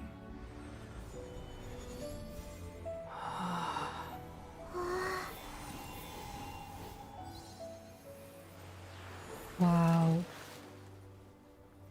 And thus another spark of divinity departs from Liyue. My legacy shall now be left to those who come after to debate. Oh, I love that line. Oh, I love that line. My legacy will be for those who come after to debate. Write that down. Write that down. I actually really love that line. Holy shit. You guys know I didn't even realize that we did not get a cutscene for this story quest up until it just started. I was so engrossed in this story quest, especially since we entered the domain. I was locked into everything that he was saying. Did not even cross my mind. It was that good. Oh my god. No, this is peak. This was such a good story quest. Holy shit. Oh, I'm gonna take another picture. Also, are these constellations? I always knew they were stars, but... Huh. Zhongli's PA could say anything and I would listen. You're so real. You know what? It would be lovely if I could have him read the lore to me. You could really do part 2 if you have the time.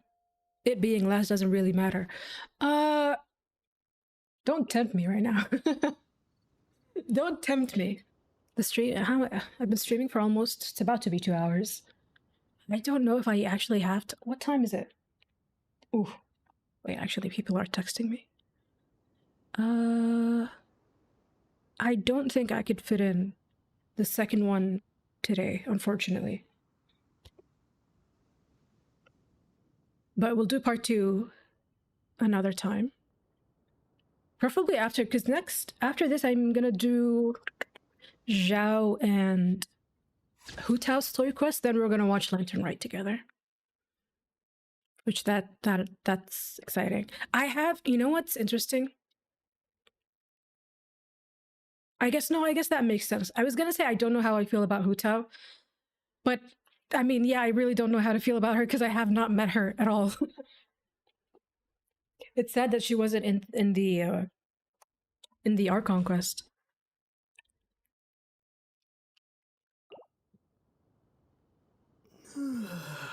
So like between Zhao and Hu Tao, I feel like I'm more excited for Zhao's story quest than hers.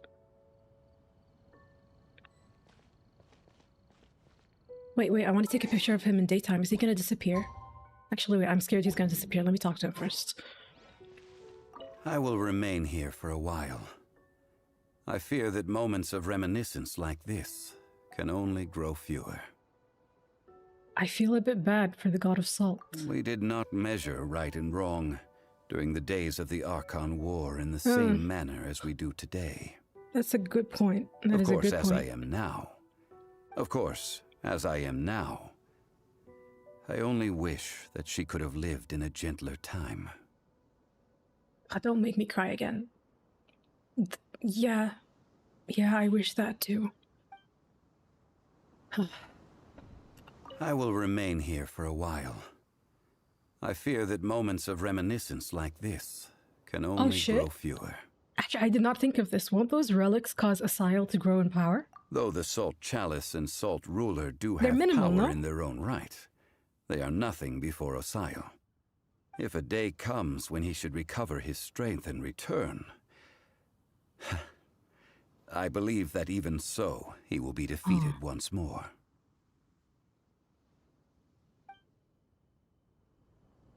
I will remain here for a while.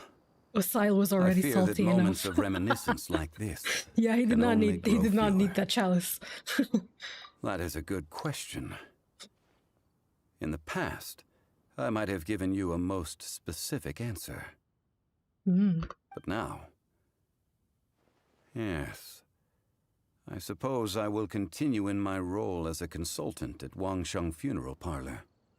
But if this journey was to your liking, why don't you come along the next time I am seeking to preserve memories of Leo's past? Oh damn, is this the setup for the second story quest? I would love to. I'll accompany you anywhere, Zhongli. Oh, thank God, the sun is out. Okay, let's take another picture. Yvain isn't going to survive Sumeru if Havria is stirring up this emotion. You mean Fontaine? Yvain won't survive Baiju quest? I'm not going to survive anything, clearly. If we've learned anything. Holy shit. Ether, can you look at me, please? Thank you. Sumeru, Fontaine, Natlan. I'm not going to survive anything. Oh my God, I can't wait till we get to Sumeru and Natlan. I'm actually so excited. Damn. No, I kind of don't want to end the stream, even though it is late for me. But actually, we also have to... You know what? I'm actually going to read this right next to you.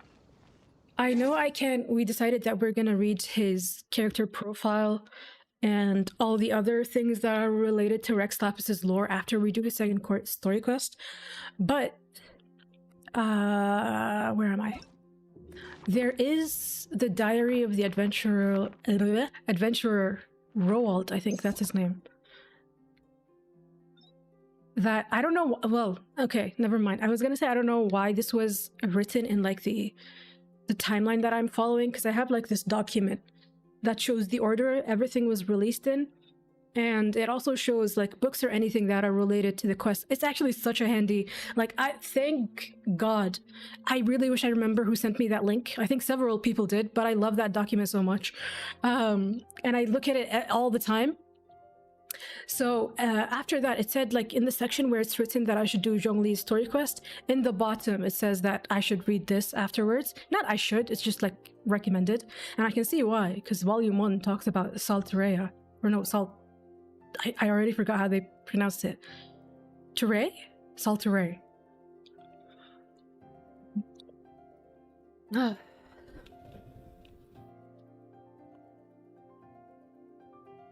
finished my water bottle. Honestly, good. I needed to replace the tears I cried. Alright. Actually, give me 1 second. Let me see if I can... Because I think my phone is about to die.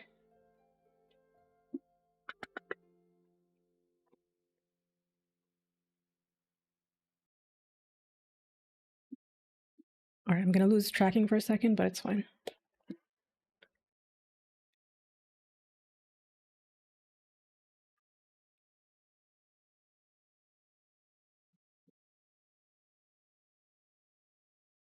Okay, we're back.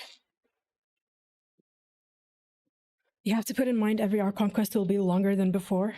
Just expect a 38-hour-long Archon quest in regions like Notcry. Well, it's gonna be in acts, so I'm not worried about that, but yeah. The further along we move, I have to manage my time really well regarding quests like this. Alright, let's read. Diary of Roald the Adventurer. Volume 1, Salteray. My shoes are completely waterlogged after trekking here from the banks of Dihua Marsh. The last time I took them off to pour the water out, a frog jumped out. From the scale of this ruin, I suspect it's the temple that provided safe refuge for civilians during the Archon War several millennia ago. I've heard that the god of salt built such a place. Liyue folklore holds that she was the gentlest of the gods. In the brutality of chaos and wartime, human beings were puny and disposable. But the salt god refused to join the other gods in their senseless battle for dominance, instead choosing to give shelter to those who were dispossessed by the war. She brought them here to build a new settlement. She showed them kindness and comfort. Excuse me. She showed them kindness and comfort, and even as global upheaval ushered in the end of an epoch, she worked tirelessly to bring about a return to peace between the gods. God, she really was... I really do wish she was the god in a gentler time, just like Zhongli said. This is tough. It seems that most parts of the ancient city have sunk... Wait a minute, did I skip a paragraph? No, I didn't. It seems that most parts of the ancient city have sunk into the riverbed of Bishri River. It's fortunate that the foundation of the temple is still here after all this time. She amassed a group of followers who settled in the area now known as Sal Did I say that right? And lived a humble existence. The city stood for several centuries, finally falling with the downfall of the god herself. The gentlest of the gods fell not in battle at the hand of the other gods. She fell at the hand of one of her own people, and the people she had loved so dearly. He was the first king of the people, and also the last. Oh wow, he had once loved the god of salt just as the rest did, but as a mere mortal, he ultimately could not fathom the self-sacrificial love the god embodied. He sought after military might in the hope that the city might be able to hold its own in defense and attack. And so, to demonstrate that gentleness was a virtue unfit for the times, he took sword and ended the life of the lone defenseless god. No sooner had she met her demise than the temple itself collapsed, and the people's city crumbled like salt in the earth. See, this guy Roald seems to be reaching the same conclusion that I did, where I thought that, actually, he knows a lot more than I do. I thought they killed her because, again, she was too sacrificial. She was like giving up to the other gods, giving away pieces of her land, confining them into just this small space, not putting up a fight for her people. Zhongli said that they might have done it. Wait, they might have done it out of love. But he seems to... Who are you, actually? Roald? Who are you? This whole bit about the guy who killed her being the first king? Where did you get that? Where did you get that from? He sought military might, in the hopes that the city might be able to hold its own in defense and attack.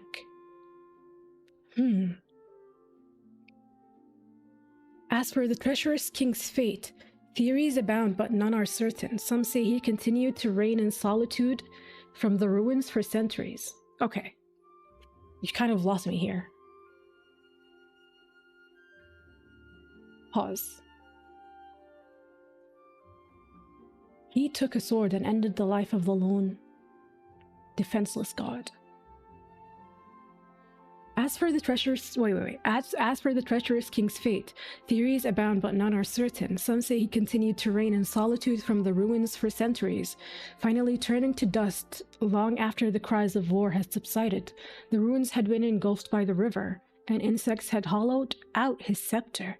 Others say that he took his own life after taking that of the god, unable to bear the guilt of the deicide that weighed upon his conscience. In any case, the people on whom the salt god had once looked so fondly became scattered across Liyue. In the safe haven of Liyue Harbor under the rule of the Geo Archon, they and their stories survived, and that is why we still hear about it to this day. The humans probably thought it's better than being prisoned or bound and serviced.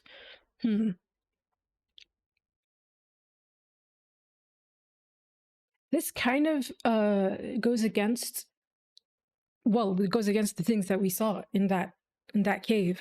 But well, I guess, you know what? It would make sense if this is his story, because I don't think it's mentioned that he did not go where we went. He didn't see the domain. He didn't go into the sealed cave area. Okay. Rumors say that the salt god's body can still be found in the depths of the ruins. Yep, though her body has turned to salt, it still maintains her posture from the moment she was struck by the king's sword. It looks like we're in for some heavy rain. Dark clouds are gathering as far as the eye can see. I'd better get moving. I'm going to head northwest to Mount Chingsa. Hopefully I can make it there before the rain gets too heavy. And hopefully it's not such a mad dash that I lose my diary en route. Well, brother, you lost like 9 of your diaries, so I can't even fault him. I'd probably be the same as well. They should have had more faith in Zhongli. Habria probably could have lived as an adeptus. I wonder if that would that actually work though, as a god? Because going from god to adepti, wouldn't that be kind of considered a demotion? I don't know.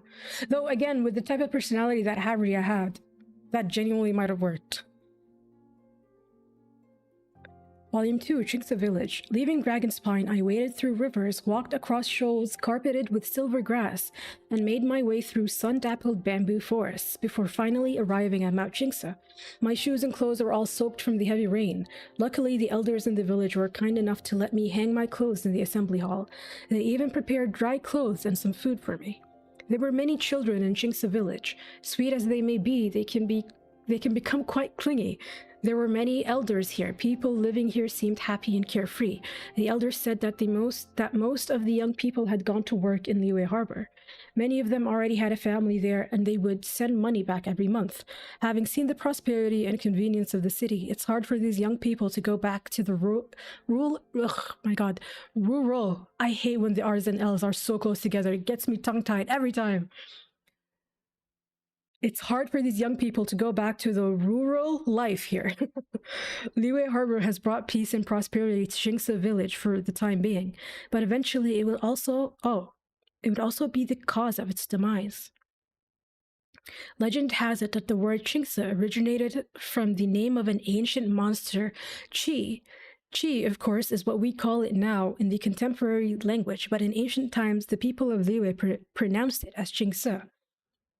Is this where that cave is with like the 3 ruin guards and that jump you? Wasn't that wait? Am I confusing quests? Or no, it is the Yor of Chi or something like that.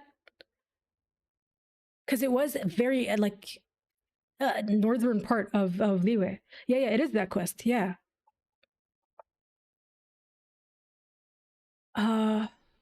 Okay, an elder said that thousands of years ago, Morax defeated the sea serpent and brought back peace to Liyue. After Chi died, its body turned to stone. Its blood became water, and its scales are now the terraced fields. The monsters in that... This is so funny. It seems like every location where Morax has defeated a god, he created land on top of it for people to move in on top. That's hilarious. But actually, wouldn't that be... Oh my god, that just reminded me of a world quest I didn't do. That's in Liyue. I was gonna say, isn't this kind of, you know how usually when you build something over where a place where any human died, it would be viewed as like a haunted area? I want to know why people here are comfortable living on top of god remains. Though I guess this was probably ages ago. But that just reminded me, there's a ghost girl in the haunted forest area of Liyue. It's where the Crimson Witch of Flames domain is. I know there's a ghost girl there. I just remembered that quest. I need to talk to her because I did not do that quest yet.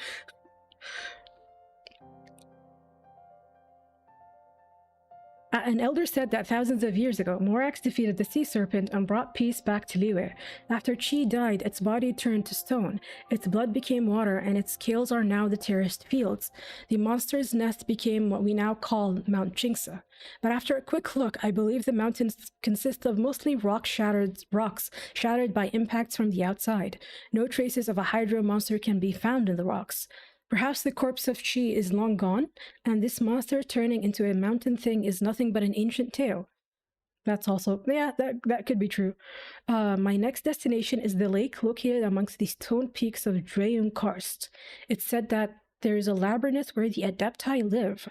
Let's see if I can find them. You know, I like this guy. Roald the Adventurer. Zhongli is also an adept. An adepti is like a cultivation thing. They're not... Wait, adepti are not... Well, I guess that makes sense. The adepti are not species. Is it just like I was going to say, is it just a job title? It's 100% a cultivation thing. Okay.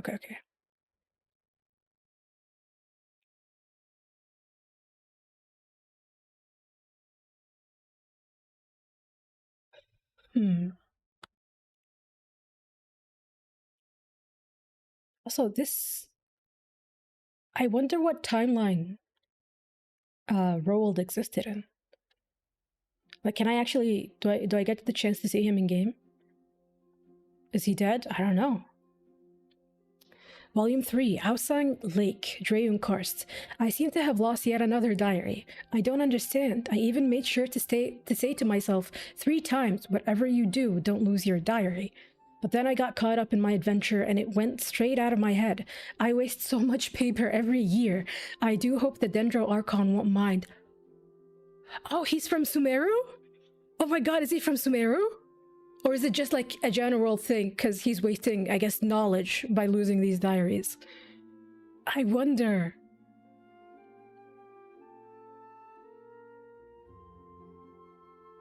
I have arrived at a mountain lake located high on Mount Aotsung. To get here, I had to hike up a winding dirt trail, make my way across perilous woods, up perilous wooden walkways built by the herb gatherers in ancient times, and then scale a steep, wet cliff. I was told by some fishermen that the lake is 1,000 furlongs deep. Furlongs? But after taking a dip in the water, I can safely say that their statements were pure hyperbole. The Chingsa village elders were right after all. The mountain lake's water is sweet. Is sweet. Brother, did you taste the water? The mountain lake's water is sweet and warm. This place certainly lives up to its reputation as a celestial paradise. Back when I had just arrived at Dreyunkarst, an old farmer told me that the Adepti possess a mysterious magical ability that lets them turn into mist and roam... turn into mist and roam in the sea of clouds. I dismissed it as an old wives' tale at the time, but seeing the way the mist over the lake rises up to the summit and merges together with the sea of clouds, it does make me wonder. The Adeptus I've been searching for could be roaming the clouds at the summit right now. For all I know, I would... Oh, wait. Yes. If I'm remembering correctly, Dreyunkost is that little island, right? Zhongli's or Rex Lapis's little island that's in the... It's in the sky, right? The Adeptus I've been searching for could be roaming the clouds at the summit right now. For all I know, I would be completely oblivious to it. I headed east down Mount Aotsung and ended up thoroughly lost in the thick forest. Finally, I came to a clearing and discovered I was back at the banks of Bishri River. I have an excellent view of the surrounding area here, so I think this is where I'll camp for the next night. It is that place, right? Yeah. Oh god, my neck is hurting.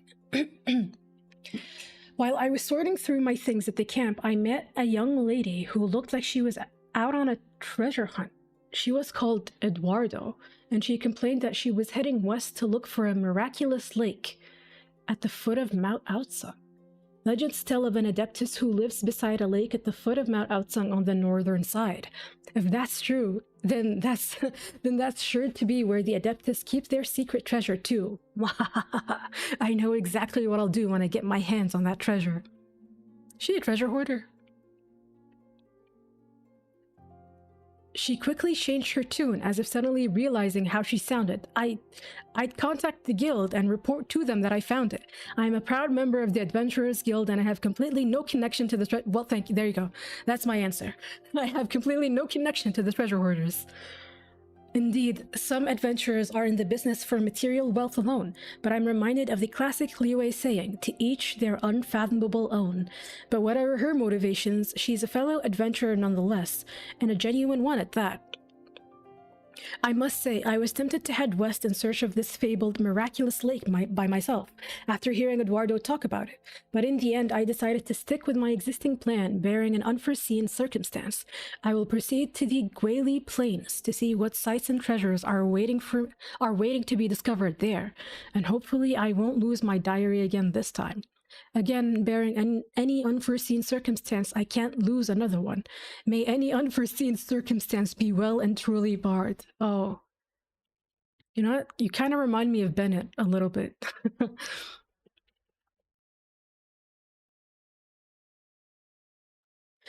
Luhua Pool. Traveling southeast along the Bishui River, I came across a pond at the foot of Mount Tianheng on the north side. The water is clearer than the sky, and the water temperature is similar to a human's body temperature. The water has a sweet aftertaste. Brother, he's just tasting. He's tasting each pool of water he's passing by. Hello? A local herb gatherer told me that thousands of years ago, this pond was once a garden. It is said that during the era of the Archon War, two lovers whose families disapproved of their relationship made this place their rendezvous. However, the times were merciless, and the man left his lover to follow the Geo Archon. He plunged himself bravely into the conflicts as a mortal among gods, and like so many mortals in those dark days, none heard from him again for centuries. Oh, that's sad. The girl wandered the garden, awaiting the return of her lover. The flowers withered and grass grew in their place. Soaked in a flood, the grass rotted.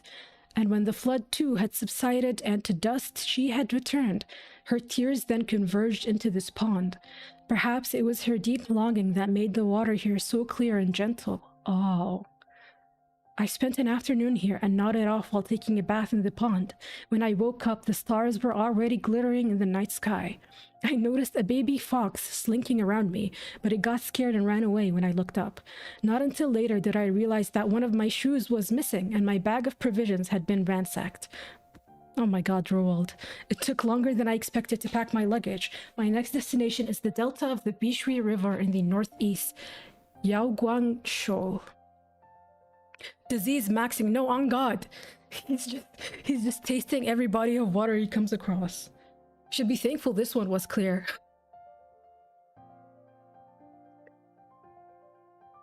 Two lovers.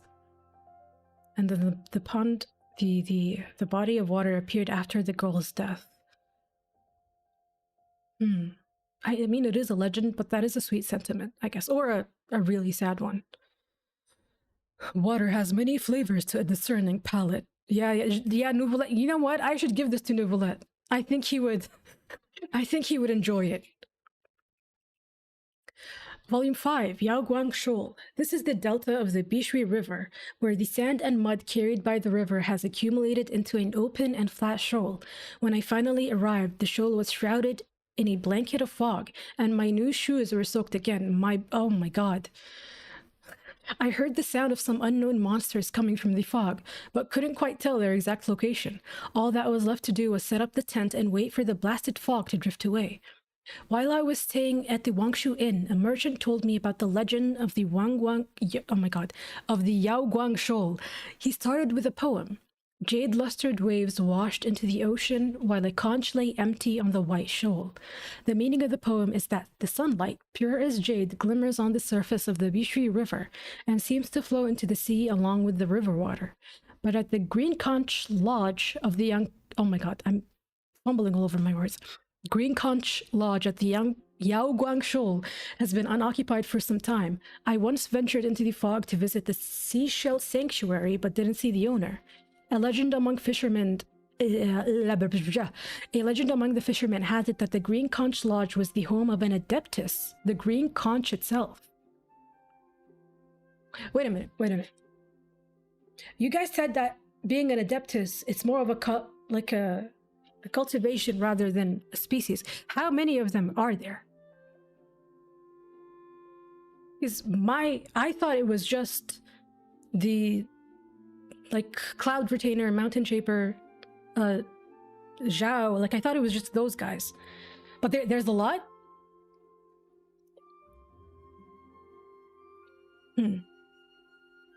Does being an Adeptus, like, automatically...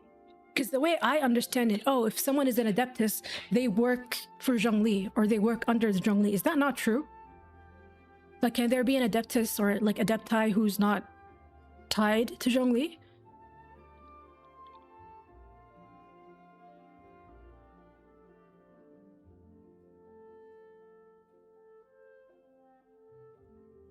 Well, kinda.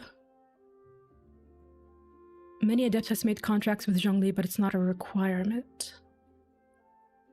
Okay. Not all of them were... Okay. Okay, a green conch adepti, apparently.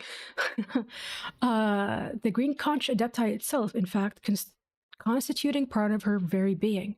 Oh, okay. So she was half, well, maybe not half human, half something, half... Or no, she had a shell on her? I'm so confused. She provided shelter for travelers who were lost in the fog, took care of the shipwrecked survivors, and bid Godspeed to other Adepti on crusades against sea monsters. But older fishermen interpret the legend differently. They say that the seashell sanctuary was not the abode of an... Again, also, this is a legend. I keep forgetting. I'm taking everything, like, to heart. I'm taking this man at his words, but these are legends. Like, some of them could be untrue. They say that the seashell sanctuary was not the abode of an Adeptus, but of a family that had lived in the giant seashell for... Why am I tripping over that word? Seashell for generations. They devoted themselves to helping the lost and saved many fishermen's lives. It seems that the fog is drifting away and the sun is almost visible now. Next time, I'll borrow a boat to get to Guyun Stone Forest and visit the ruins where the Geo Archon vanquished the sea monster. I should arrive in no time at all if the weather is good. And I'm assuming he's going to lose another shoe here. Guyun Stone Forest. We skirted past a few small islands occupied by hilichurls, managing to steer clear of their line of sight, and made it to Guyun Stone Forest successfully. 6 giant stone pillars kept the sun out of my eyes as I went ashore, and it was remarkably cool in their shade. The crabs on the beach were big and meaty. Maybe it's because the area has been nourished... Maybe it's because the area has been nourished by the remains of a magical beast for millennia. Anyway, they taste great roasted. You know what? I think this guy would get along with Alice quite well. Quite well. But also, magical beast for millennia? Is that talking about Asile? No, wait, remains. Asile is not dead, so it can't be his remains. Someone else who's died there.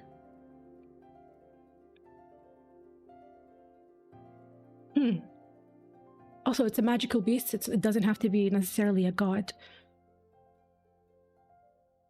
I mean, I guess everything is built on remains. It is also kind of how fertilization works. Okay, never mind. I'm not going to think too hard on that. The sheer beauty of this place makes it hard to imagine that it was once the site of a bloody battle between the Geo Archon and the sea monster. Suffice to say, the blood was once shed here has long since vanished into the sea without a trace. I suppose that everything pales into insignificance when faced with the scale of the sea, whether it's a single drop of an ordinary person's blood or rivers of blood shed collectively by the heroes of the past. The relentless flowing of the wind and wave are destined to wash every last trace of it away. In the end, everything will be just as it always has been, since time immemorial.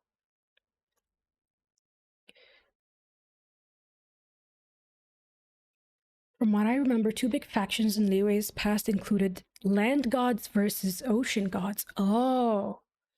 So there's a lot of ocean related. Okay, yeah, that makes sense. God, my back hurts. Okay. Legend has it that the Geo Archon once carved a giant polearm out of the rocky land. He plunged it deep into the ocean, riding it straight through the body of the demon that wrought chaos upon his domain. Over the years, the wind gradually eroded the stone polearm into the form we see today. Later, I'll return to the mainland at camp for the night, From where I am, I can see the ships leaving the harbor in the distance. As I write, the Crux is setting sail once more, embarking on its next grand voyage. I wonder what mission the Chiseng Commerce Guild has entrusted to the legendary Captain Beidou this time. Wait! He is from, like, this timeline. He knows, but can I actually meet him? I would love to meet Roald. Maybe I can return the diaries that he lost. Hopefully he's not dead by the end of this. But to be fair, I don't even have all the volumes. The volume 10 and 11 are missing. But, huh. Captain Beidou. I had the most awful night's sleep last night. I dreamt I was somewhere pitch black and damp. Suddenly, I was a sea monster, and my impaled body was being driven into the ocean by the Geo Archon's polearm. I writhed around and clutched at the giant polearm made of rocks, trying to desperately free myself, but it was wedged firmly in place. Each movement I made filled me with agony and with rage. Note to self, Guyun Stone Forest is not a good place to spend the night. I woke up early, so I lit the campfire and I'll move out once the sky is bright.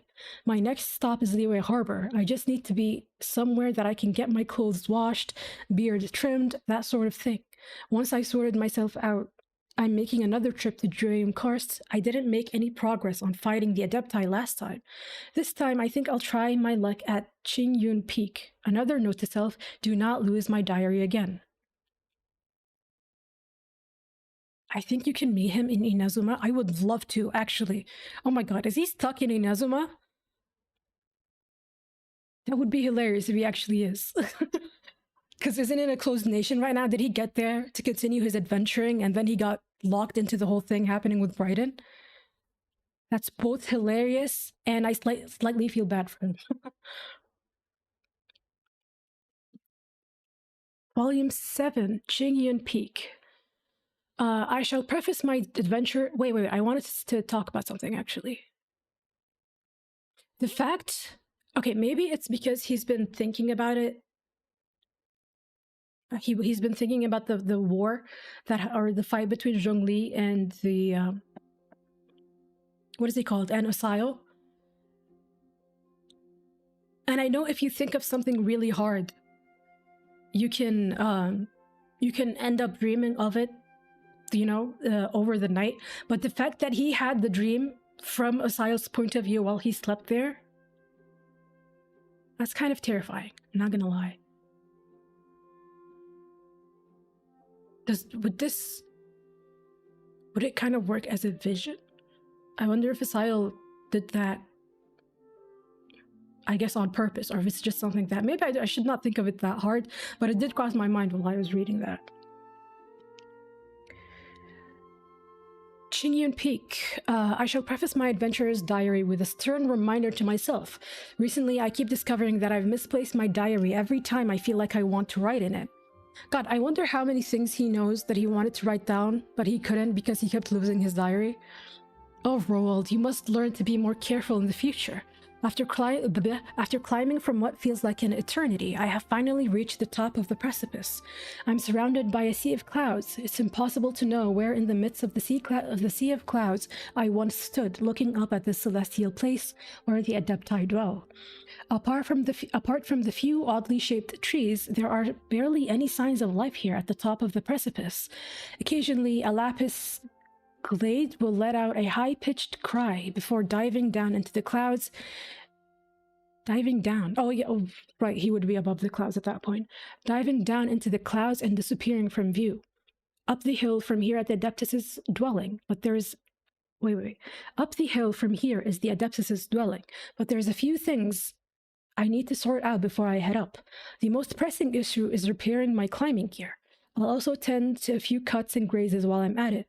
A kind farmer gave me some ointment when I first arrived in Dreum Karst. It stings, but it really does work.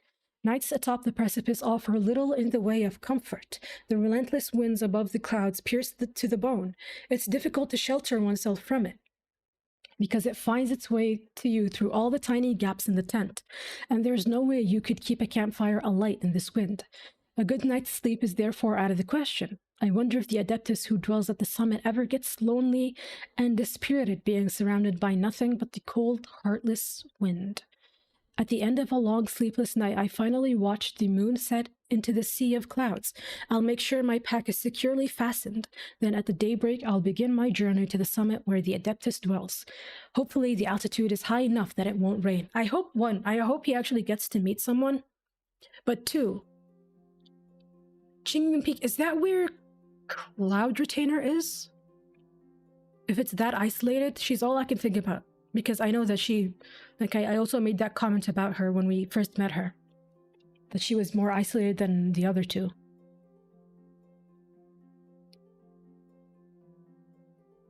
God, I need to take my jacket off, I'm sweating. That is where she lives, okay. That makes sense. Is she actually gonna meet him though? I don't know. It was hard for me to meet her myself. Jingsu Pool. Oh, we don't get to see if he actually met someone? Damn. To stop me from losing my diary yet again, this time I've put a marker made of moss on the leather case. Now it really stands out in my backpack. It's perfect. Tonight I'll put it beside my pillow before I go to sleep. There's no way I can lose it then. Honestly, I don't think I can keep calling myself an adventurer if I lose my diary one more time. A misadventurer, perhaps. I headed westward from the mountain pass at Mount Tianheng and came to a ruin known locally as Jingsu Pool. The entrance to the ruin is located right at the center of a giant rocky outcrop rising up from the center of a shallow pool. It's surrounded on all sides by steep cliff faces. There are several stone towers which blend in seamlessly with the natural scenery, put here by the Geo Archon. The morning mist is beginning to clear and the first rays of sunlight are starting to illuminate the mountains and ruins. It looks like it'll be a good weather today. Legend says that these ruins predate the Geo Archon's rule over Liyue. The whole of Lisha was covered by water at the time of the Archon War, and back then this rocky outcrop was nothing more than a little islet that rose above the water's surface. After peace was restored, the region of Lisha unfurled once more as the tides withdrew, revealing the ancient buildings erected by the early people. Is that the place with the gates? Where I had to fight that fuck-ass ruin guard? That was around Lisha, right? Jingsu Pool. Kind of want to open the map, but I don't want to go through opening this book all over again.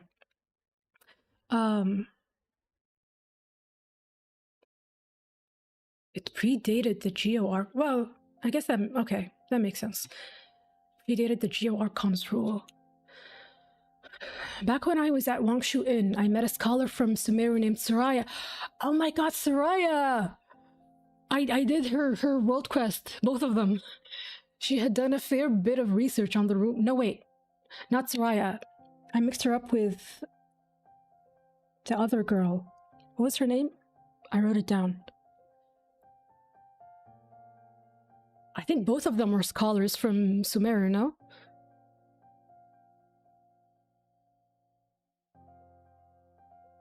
Was Soraya the one with glasses? Because I know I did 2 world quests. Oh no, Soraya's the one at Wangshu Inn. Never mind. I confused her with the other girl.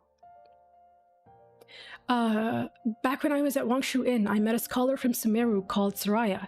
She had done a fair bit of research on the ruins of Lisha.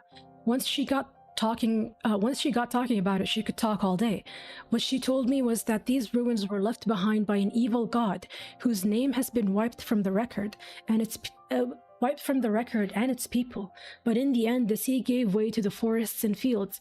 The self-serving god was defeated, and the strongholds and temples of the ancient city the god's people once built were left to crumble. This is how Jingsu Pool came to be. The ruins were submerged until the long Archon War finally came to an end, emerging on the landscape as the tide subsided.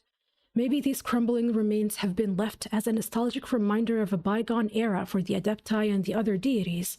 In any case, there is a calm and tranquil place that has, for whatever reason, remained entirely unperturbed by the relentless developments of Liyue Harbor, and untouched by the mining operations based at the chasm. It has been just left as is, right to this day. Perversely, the only disturbances have come since the mining at the the only disturbances have come since the mining at the chasm has been halted, as monsters have now occupied the ruins here. Let's hope they don't destroy anything. It is a simple theory, but I need to gather more evidence. I should keep heading north and visit the ruins at Lingju Pass and Dunyo. I ran into Eduardo again just before I set off. She seemed to be traveling with a partner this time. She must have a busy, adventurous schedule. It seems like I blinked and then she disappeared off into the ruins. Volume 9. Oh, Dragonspine. I began my ascent of Dragonspine from its southern side, where the mountains meet the riverbanks and plains of Liyue. The mountain slopes the mountain slopes gently here. The wind is soft and the snow is light. Added to the unfrozen water sources. Oh, is he gonna taste the water here too? Added to the unfrozen water sources, it makes this place a good choice for setting up a base camp. Once I have prepared my supplies, I will make a camp here before continuing my climb to the summit. After setting up camp, I took the chance to survey the surrounding ruins. What intrigued me is the architectural style and artistic patterns that are strikingly similar to those seen in ancient buildings elsewhere. This could very well mean that the fabled mountain civilization of old... Oh my god, Selvin Dagnir, I'll never forgive you. Forgive you? I mean forget you. Selvin Dagnir, I will never forget you. This could very well mean that the fabled mountain civilization of old is right beneath my feet. Unfortunately, I did not find any well-preserved inscriptions within the ruins, so there was no hard proof of an ancient civilization's historicity? Perhaps I will find more information preserved further up the mountain, buried deep within the bitingly cold blizzards. Spending the night here is an unpleasant experience. The cold, damp wind chills to the bone, and the way it shakes the tent sounds like the roar of a rushing river. Guaranteed nightmare material for once you do manage to fall asleep. There's a cave by the water, and it must be spacious in there, because I can hear the ghostly groaning of the wind echoing inside. Unfortunately, the entrance is tightly fenced off, and there is simply no way to get through from the outside. Oh, I think I know what area he's talking about. The one with this, like, the seal? Oh, yeah. I will start advancing further up the mountain a little later on. There are some remnants of the relatively recent past by the path, which, if I'm not mistaken, can be traced back to the era when Mondstadt was ruled by an aristocracy. I dug up some fragments of clothing and some irreparably damaged weaponry. The dense snow and ice seem to have slowed down the decomposition process, preserving any pieces of the past that were swallowed up for a long time to come. The way that the items are distributed, leads me to believe that a chase once took place here on this mountain path, or possibly even a murder. What? A chase once took place, possibly even... Is he talking about, the kid's father? What's his name? Jonah? Is this about Jonah's father? Because he's still missing. It seems that even fierce blizzards and sinister mutations pose no obstacle to humans intent on following through on their dark ambitions. In the end, this Archon-forsaken snowscape has become stained by mortal transgression. As I climb further up the path, the wind becomes stronger and the temperature plummets to an unbearably low level. I scouted out a ruin to the northwest where, to my utter astonishment, I found water. It was somehow unfrozen, in defiance of its in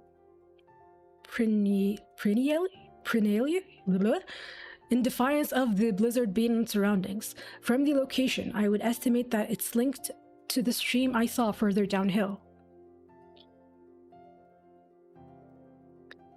As I climb further up the path... Wait, oh no, I started from the beginning. However, this area is so cold that I could not afford to explore deeper inside the ruin for the risk of freezing to death or drowning. I left a makeshift sign here to mark the spot. I just hope that it doesn't get buried in the snow. I suppose that once upon a time this could have been an underground shelter, and that over the years the groundwater has seeped in and flooded it. But I have also heard that the tyrants of the distant past were partial to a form of punishment whereby they would jail a prisoner, lock them in a cage, and then slowly pour water in, just so they could force the prisoner to watch in alarm as the water slowly rose up from their ankles to their mouths and nose and finally to their forehead. Such a cruel and drawn-out punishment, and in the sheer cold of this climate, it's all the more impossible to imagine that any managed to survive. That sounds fucking horrible. Oh, he didn't even try the water this time, true. Sadly, the lore about Joel is tied to an event no longer playable. Is that... I watched Dragon Spine, the first event with Albedo. It didn't talk about Joel all that much. Is it in the second one, maybe? We haven't watched that one yet. We'll get to it further down the line. Further to the east, the road becomes more rugged. I had a stupid accident and very nearly broke my leg because of it. I was lucky to only receive a superficial wound and no major bone injury, but it also tore a great big hole in my windproof clothing. So now I feel the full force of the wind right against my skin. It feels awful, like being stabbed constantly with a sharp knife. I managed to find shelter from the wind before my wound went completely numb. I just about managed to sew my clothing back up. But there's no way I can continue to the summit like this. I made it back to camp, finally on the verge of freezing to death. As I warmed my feet by the bonfire, I removed my socks to find that 3 of my toes had turned purple from the cold. But no matter, right now I'm still enjoying the feeling of coming back to life after such a close brush with death. I fucking hate the cold. I hate the cold. I genuinely... No. I prefer I prefer spring more than either summer or winter. But if I had to choose, I think I would prefer summer. I hate being cold. I'm already I think the circulation in my body is just ass because I'm constantly in pain and I'm constantly cold. And my toes and my fingertips especially, oh my god. Like if I'm not wearing socks, if I'm not wearing slippers, I feel like my toes are gonna fall off. And they turn blue. Why are my toes turning blue when I'm in my house? Leave me alone. I genuinely hate the cold so much. I love winter, but I'm built for the summer. Honestly, yeah.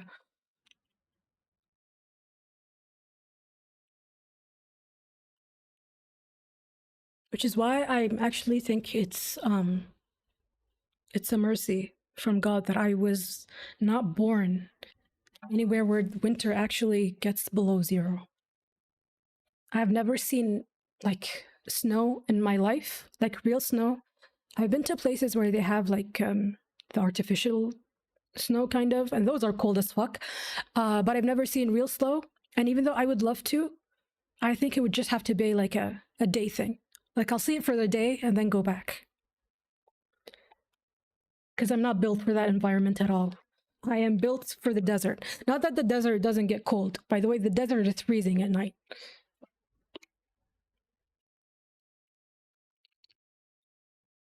Probably a circulation issue. I know. It definitely feels like a circulation issue. I just don't know what to do about it.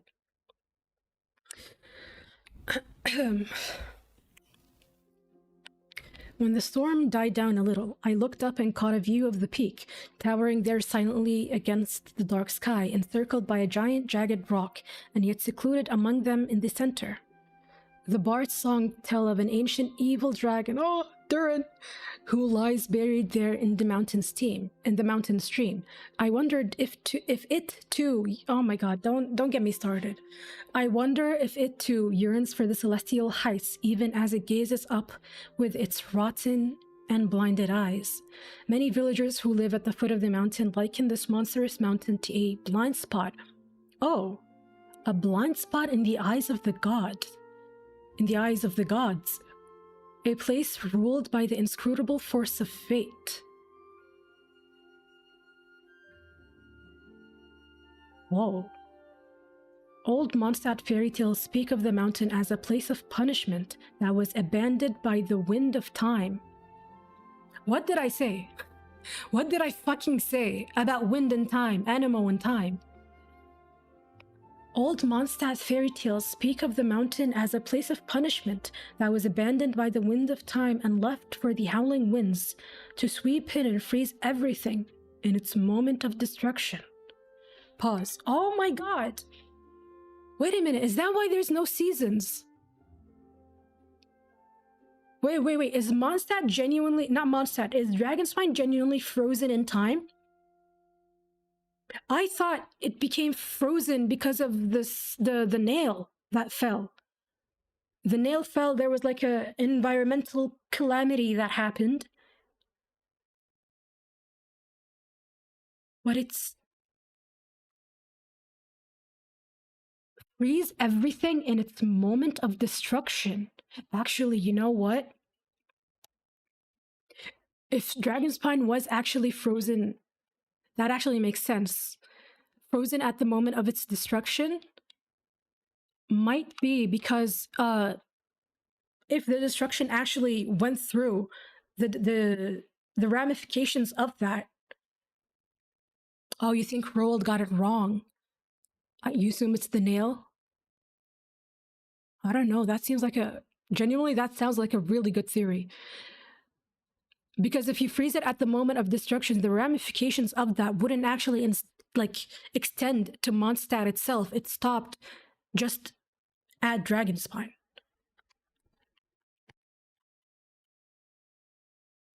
So I know the nail is the reason that that caused the calamity. Why, like, Dragonspine was, you know, why it got turned into like a block of ice. But on top of that, it was also frozen in time.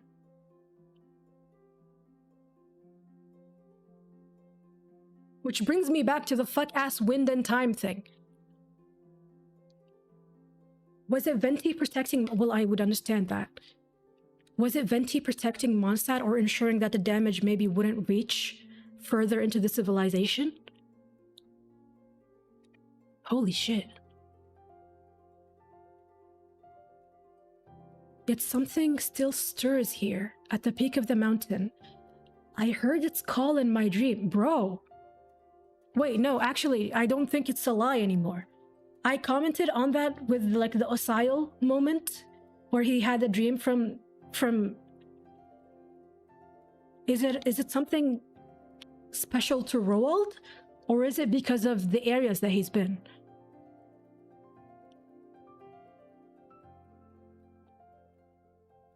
I heard its call in my dream. It was like a gentle song, pleasing to the ears, but somehow disturbing to the mind. Oh my god, Durin! Oh my god, Durin! I fucking hate gold. Did I mention that? I feel like I should mention that in each stream I do from now on. I fucking hate gold. This trip was a disaster, but at least I came out of it alive. Farewell for today, Dragonspine. Perhaps I shall return, though I do not know if I will ever make it to your summit. Oh, he never did make it to the summit. Okay, that makes sense. He wouldn't have seen... probably he wouldn't have seen the nail. I think I will explore Liyue next, but first things first, my top priority is replenishing my lost supplies. And while I'm at it, I think I'll swap this soggy old diary for a nice new one.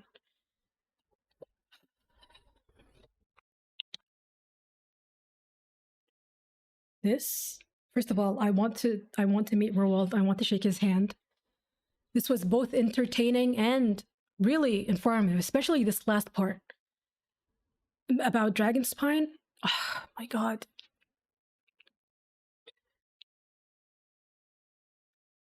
It could be both, to be honest. It's the area for sure, but Roald might also be more sensitive to that kind of stuff. Exactly, that's what I meant. Like in the Gwayun Forest, that's where Osail was sealed, and he was sleeping practically on top of that. And then here, you're in Dragonspine, you're essentially in Durin's fucking remains.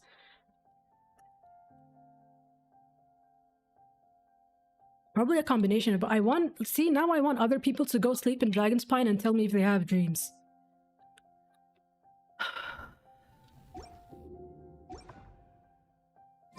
Now Zhongli's still here. Actually don't want to move. I want to log out here. I know probably the next time I log in, he's not gonna be here anymore, but... The pajama party in the heart cave. Oh, you know what? At least it's warm. I know for a fact it's warm, so I think I can handle that place. Every bit of red on Dragonspine is Abyss Duran's blood. Don't remind me. I will cry all over again. Listen, I'm sensitive to Duran, okay? Oh my god. Look at him. Oh my god, don't get... No, we really should not start talking about this. Also, I don't know if I mentioned it, but I actually, I finally got the Frostbearing Tree to level 12. It took a while because I kept forgetting that it reset. But I got the... not the... his wings. Wait. Hello? His wings? I got the wings. Yay. There's a lot of other stories aside from Duran. Yeah, well, yeah. I mean, the whole Vindagnyr was solely about the princess and the priest and all of them. God, Dragonspine was such a good area. The lore in that place, oh, I loved it so much. I love Dragonspine so much, which is why I'm excited. Because Dragonspine was an extension of Mondstadt, right? It came out later, like as an addition to the map. I know the same thing happened to like the chasm was also an area that was added later to Liyue. So, you know, I'm kind of holding it in high expectations. If it's gonna be as good as Dragonspine. Yeah, it came out a few months after lunch. Did I say after lunch? After lunch. Sorry, I'm hungry. It's like midnight here. So, I need to get dinner after this. I'm excited to see you discover some other places. I'm excited too. Oh my god, I love... I've said this before so many times. One of my favorite things about this game, beside the lore, is the exploration. It's 2 a.m. for you. I'm sorry for keeping you up. I hope you're not just here to... Did you read the... Did I read the... Actually... Did I read the Wings lore? I don't think I did. I probably was thinking I'll keep it to like a stream. And then I forgot to do it. Because I had this... I did not mean to... No. These suit you better. Oh! No, I did not read this. You know what? Since we ended Roel's adventure, talking about Dragonspine, we're gonna end the stream reading about Dragonspine. It feels apropos. Wings of concealing snow. We shall rise again. The withered... Oh! Wait. Wait. The tree? Wait, no, did I read this? I did read this. No, I did read this. Because I cried over this fuck-ass tree. Or was it another thing about the tree?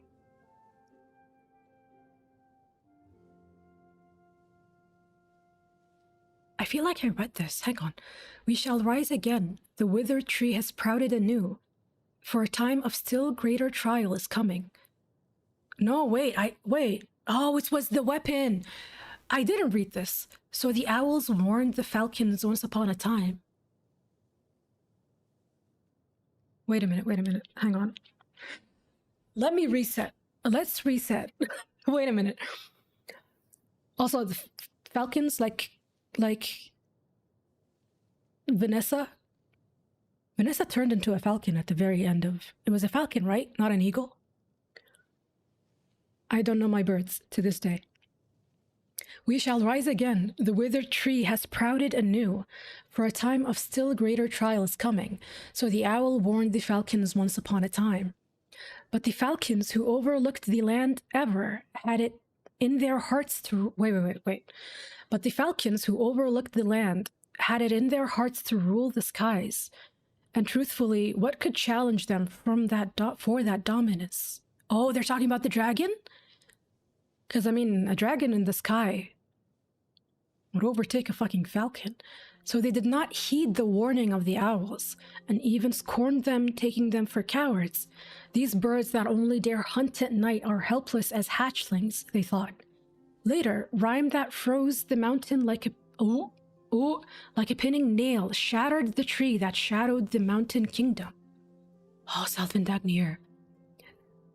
And after that, a darkness that drowned the land like a tide snapped the branches upon which the birds of prey perched. Oh, in that raging roll of malice, falcons and sparrows alike fell to the earth. Thus did the birds of the land of wind come to realize this. Even the skies of freedom might be turned bone white by ice or painted black by smog. The midday sun had been all but covered, to say nothing of the moon or the stars. Is this talking about the moment the nail fell? Even the skies of freedom might be turned bone white. Fledgling birds curled up in their nests, waiting for the silent, tragic end to come. But in the absence of light, the night-roaming owls thus gained dominion.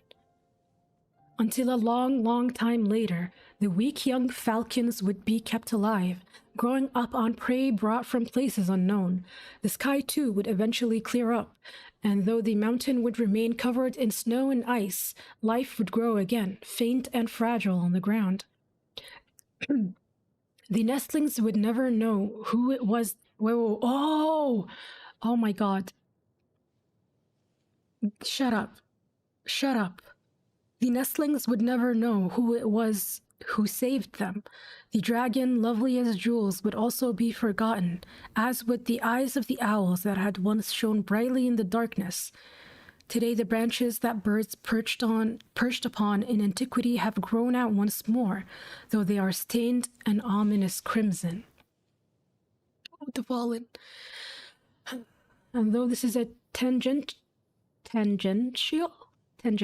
matter, a crimson red falcon that had perhaps left its flock to hunt and protect after dark would also take up the night owl's name. What? In the silence of the night, they call out, passing the secret along, "We shall rise again. The withered tree has sprouted anew, for a time of still greater trial is coming. And so I gift unto you this pair of wings. Let us witness that coming time together." I was just about to say this talking about Diluc, but I make everything about Diluc that I didn't want to say it. Diluc's constellation is the owl. And red too? Working in the dark? Listen. I mean, that's not just me, right?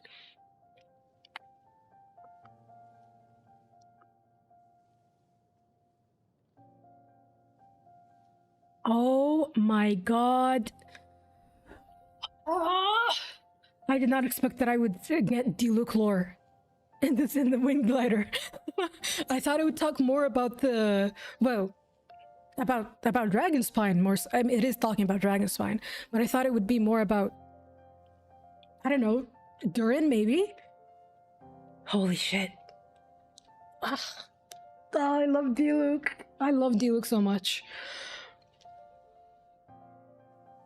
These wings are popular among Deely. Oh my god, I'm so tired. Diluc lore theory makers. Oh, I love it.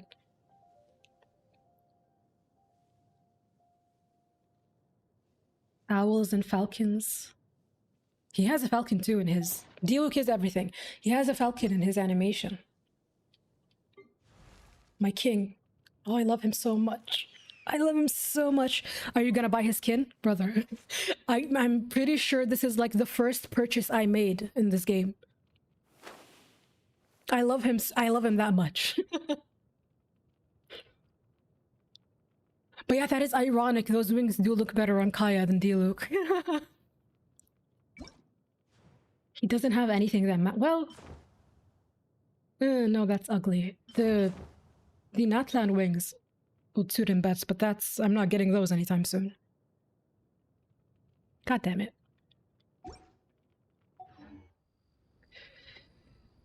Anyways, I'm gonna end the stream here. I did not think it would go that long, actually. We're close to 3 hours now. Did you watch the event that talks about the skin? No, not yet. I believe that that event came out in version 2 of the game, if I remember correctly. So we're gonna watch it when we tackle that part. But yes, oh my god, Zhongli. Yes, it's a 2.8 apparently. So I'm so excited because I know a lot of people told me about it actually, and that there's like a bunch of letters in that event that talk about like more about Diluc, and I'm so excited. I'm so excited. Also, I know I ask this like every time, but do you guys think they would ever add Simulanka?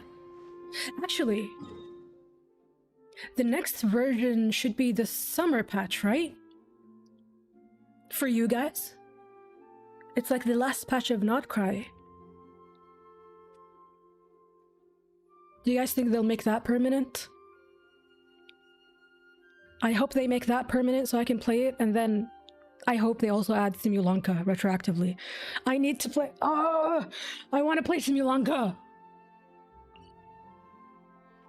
It's so sad that because I believe it was like Simulanka and then it was this, right? The Natlan summer patch. So like it missed the cutoff by like 1. That's actually upsetting. Oh, they have to Notcry exploration. Notcry exploration isn't complete. Oh, then yeah, that probably is gonna be permanent. Okay, that's good. That's good.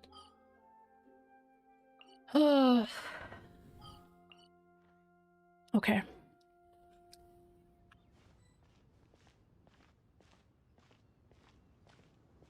The only events that really need permanent parts are Simulanka and Albedo's events. I agree. I completely agree. But also, I've seen Simulanka, like I've seen the area itself. It's so beautiful. I'm genuinely so upset that they put that much effort into the area just for it to disappear in like a patch. What do you mean? I genuinely, like if I was one of the people who was working on Simulanka, I would cry to see my work go away.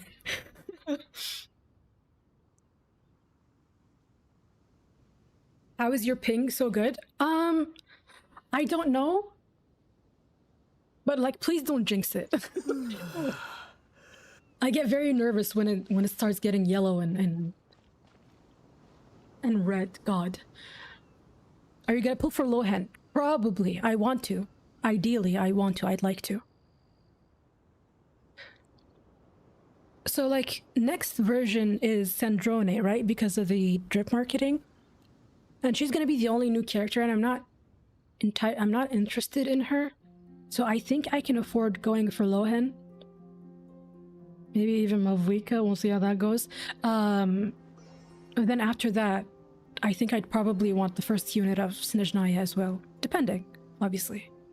Not interested yet. Yeah, I'm not interested yet.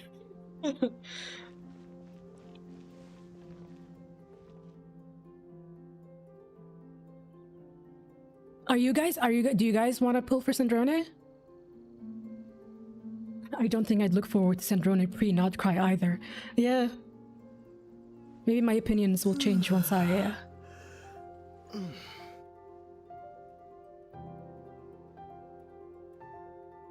Oh, you are pulling for Sandrone. Okay.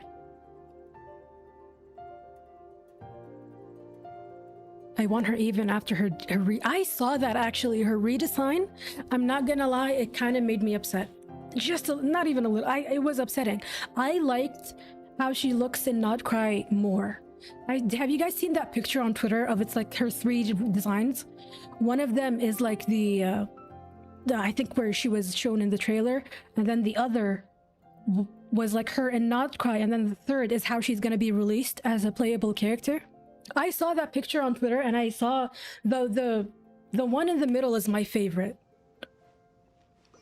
With like the yellow, I think it was like yellow and red accents. You could see like the underneath her dress, it was like yellow. It was so good. I like it so much more than the red accents of like her rip marketing picture. So I was a little upset. I also saw, you know, the whole thing. They made her chest bigger. They cut her dress like even shorter, which, you know, that's disappointing in its own way. But I'm not even surprised that they did that, because, you know, from their perspective, that's what would make her marketable. So you like it more red? I love the yellow, and maybe I'm like in... Well, yellow is like my second favorite color, so maybe I'm biased, but I liked it more than the red. Are we in leak territory? I don't think so. I mean, I'm just talking about her design. I'm not talking about anything else. Like the color of her dress. But let's be careful.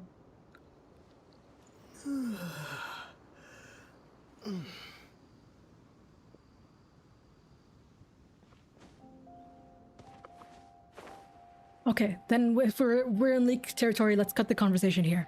I'm gonna go have dinner. Thank you guys so much for accompanying me on this quest. I loved it so much. If you guys, I'm sure you guys noticed if you watched it. Oh my god. I hate everybody. Leave me alone. Leave me alone! I'm trying to do my outro, goddamn. But yes, I loved this stream so much. I loved Zhongli's story quest. I genuinely can't wait till we do his story quest part 2. Because if a lot of you guys even prefer it over the first one, I can't wait for what it's gonna show. My next stream... Actually, what day is it? I can't stream tomorrow. I can't stream tomorrow, so... Okay. I think I could stream tomorrow, and I can stream on Saturday. Sunday, I know I'm gonna be busy. Monday, I have to go back to work. So, next stream is gonna be Zhao's story quest. The one after that is going to be Hu Tao, and then we're going to watch Lantern Rite 1.3. So, that's the plan for the next couple of streams. Eid Mubarak, thank you so much. Thank you. Everybody, I hope you all have a good night, a good morning, a good evening, whatever time zone you live in. Thank you so much for joining me, and I will see you guys, hopefully tomorrow. I'm going to try to make tomorrow work. No, Zhongli Part 2 is not yet. I want to push it a little bit further. I don't want them to be too close together. So next stream is going to be Xiao's story quest. Oh, let me get my achievements. What achievement did I get? Oh, Challenger. And yeah, that is all. I'm going to go have dinner now. So thank you guys. Bye-bye. Have a good day. Have a good rest of your day. Have a good weekend. Good night. Bye-bye.